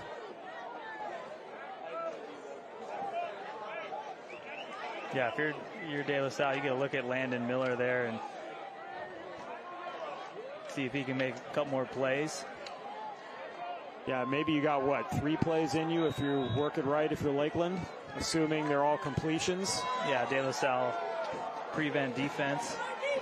Middle of the field will be open. You'll just have to work quickly. Clock will stop to move the chains on first downs. Caviclis is going to roll away from trouble. Now he's going to take off and run. He's going to try to head to the sideline. He is going to get out of bounds. That'll stop the clock. He's across the 30. Yeah, heads up play by Caviclis to get out of bounds and a nice chunky yards. Now they'll put the ball out around the 32-yard line. Let's see, they're going to spot the 31, gain of 11. 8 seconds off the clock. And like you mentioned earlier, too, if you can kind of get it in that Hail Mary range, you got some tall wide receivers to give you a shot. You probably need to get about 50 yards, 40 yards maybe. Yeah, if you can give yourself a shot. The De La Salle 40, you'll have a good chance to get it in the end zone. Caviclis got a strong arm. He's looking left. He's throwing left. He's got a man open, making the catch. No, incomplete. He did not get his feet down, or a foot. You only have to get 1 down at the high school level. That will stop the clock with 22 seconds to go, setting up 2nd and 10. And that would have been a nice pickup for Lakeland as well. But just tough call going against him. Couldn't get his feet in. Well, you're trying to go to the sideline in front of the defense, get 7 yards at a crack. 5 seconds off the clock, get yourself in that position where you can make a big play down the field. 4 receivers set. 2 to each side. Dobie in the backfield. Caviclis is going to step up. Now he's going to roll away from trouble. He's going to throw downfield. That pass is caught at the first down marker. The catch is made by Cameron Hughes at the 42. A gain of 11 more and a first down. Yeah, if Lakeland can just pick up 1 more chunk play, gives you an opportunity. 15 seconds left. That was 7 seconds on that last play. Nice job by Caviclis, too, to get outside the pocket, get his feet set, and make a strong throw to pick up a first down. Nice pressure being applied by this De La Salle defensive front as they have all game. Yeah, if you're the Spartans here, a sack pretty much wins the game. Caviclis steps up, running away from trouble again. Looking. He's throwing the ball deep downfield, and it is incomplete. I think we might get a holding on Lakeland as well. There is a penalty marker in the backfield. The clock is wound down, but that pass was incomplete. They're going to put time back on the clock. Spartan fans are thinking it's over, but it's not. You can see the De La Salle coaches making sure, hey, guys, no one's coming on the field. 7 seconds. 7 seconds back on the clock. And there was a holding call against Lakeland. Obviously going to accept it. I mean, the clock's not going to run if you decline it or anything. Holding, offense. I mean, credit that front line right now of De La Salle. You've got Cadet, You've got Talona, Wyatt Ferguson, who's been playing both sides of the football all night. Peli Pasa. I mean, they are the ones who are putting on the pressure on Calif. If you're at Lakeland here, you got to kind of do a little Scott Van Pelt. It's going to be a little pitchy woo-woo if you want to break one here. I don't think Calif could chuck it 75 yards. 3 receivers near side, 1 far side. Final play of the game, most likely. Here's a quick one outside. Getting out of bounds, they're going to say, wow, not much time at all. That took 3 seconds. Final play, I stand corrected. The ball out to the 44. James Jefferson on coverage. And that'll make it 2nd down and 8, but down in distance, kind of immaterial at this point. Yeah, I mean, it's going to be tough for Calif to... He'll probably have to throw this one close to 60 yards in the air. Probably got to get outside the pocket. Obviously allows receivers to get down the field. Most likely be the last play of the game if there's no defensive penalty. The snap. Calif looking for some time. He's going to roll away from trouble. Looking downfield, no one there. He's finally going to throw, and that is incomplete. And De La Salle has won the football game. They take their opener, 10-6, over a Lakeland squad that gave them everything they could handle. But De La Salle wins at home, 1-0 on the year as the Dreadnoughts fall to 1-1. Well, De La Salle does it. They beat a team from Florida, 1-3 now. They had never done it in school history. Yeah. Coach Allenbaugh carving out a little history of his own in a program that's had quite a bit. And we were here to bring it to you, MaxPreps Game of the Week. And what a performance, 4th quarter for De La Salle. Landon Miller defensively, and then Deuce Jones-Drew offensively. After that big play by Landon Cook, the 6'5" tight end. Well, folks, we've got the MaxPreps Game of the Week post-game show coming up in just a few moments. Stay with us. 10-6, De La Salle, your winner.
Back here for the MaxPreps Game of the Week post-game show. Folks, we were trying to get some shots of De La Salle before they left the field, but apparently, I don't know, rumor has it that Braden Knight's mom, Gail, must have a great post-game spread because they were out of here in a hurry. That's how De La Salle does it, man. It's so hard to get a chance to interview or talk to any of these guys after the game. Hey, let's go eat, boys. Our media team has been able to corral Coach Allenbaugh. You saw him down the field a moment ago. Lakeland's got to be disappointed with the outcome, but boy, they played a tough game today. 10-6, the final. They got a defensive score on that 72-yard fumble return for a touchdown, but it was the defense of De La Salle. And now we're just leaning. If we're going to have these defensive games, Zach, we're leaning all the way in. Our player of the game's coming from the defensive side. Yeah, the sophomore stood out. He made some huge plays, especially in the 4th quarter. That 4th and 10 attempt for Lakeland, Landon Miller was all over it. Look at the instincts there and exactly how you tackle. This guy might be a sophomore, but he really plays like a senior.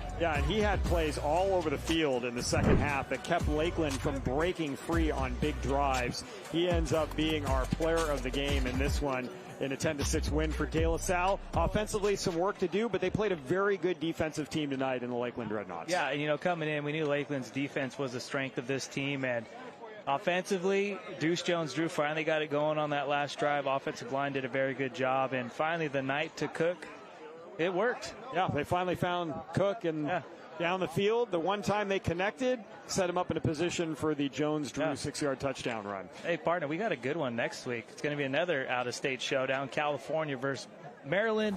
St. Francis Academy out of Baltimore. That is going to be a one you can't miss. I know I say get your popcorn ready a lot. That's one of the biggest get your popcorn ready games of 2025. Folks, you're going to want to stay up late for that one. I know we're doing this here on the East Coast, making you stay up after midnight every week here on the MaxPreps Game of the Week. I'd like to thank our great crew handling everything for us. Carl Harper, his team on site here, all of our great camera people. Thank you so much for all the work you do getting here way ahead of time to get shots like this for you in the evening, folks. Thanks so much for joining us on your side as well, whether it's MaxPreps you were watching on the NFHS Network or on the MaxPreps YouTube channel. For my broadcast partner, Zach Poff, I am Jeff Kurtz saying so long from De La Salle High School. The Spartans, 10-6 over Lakeland on the MaxPreps Game of the Week. Good night.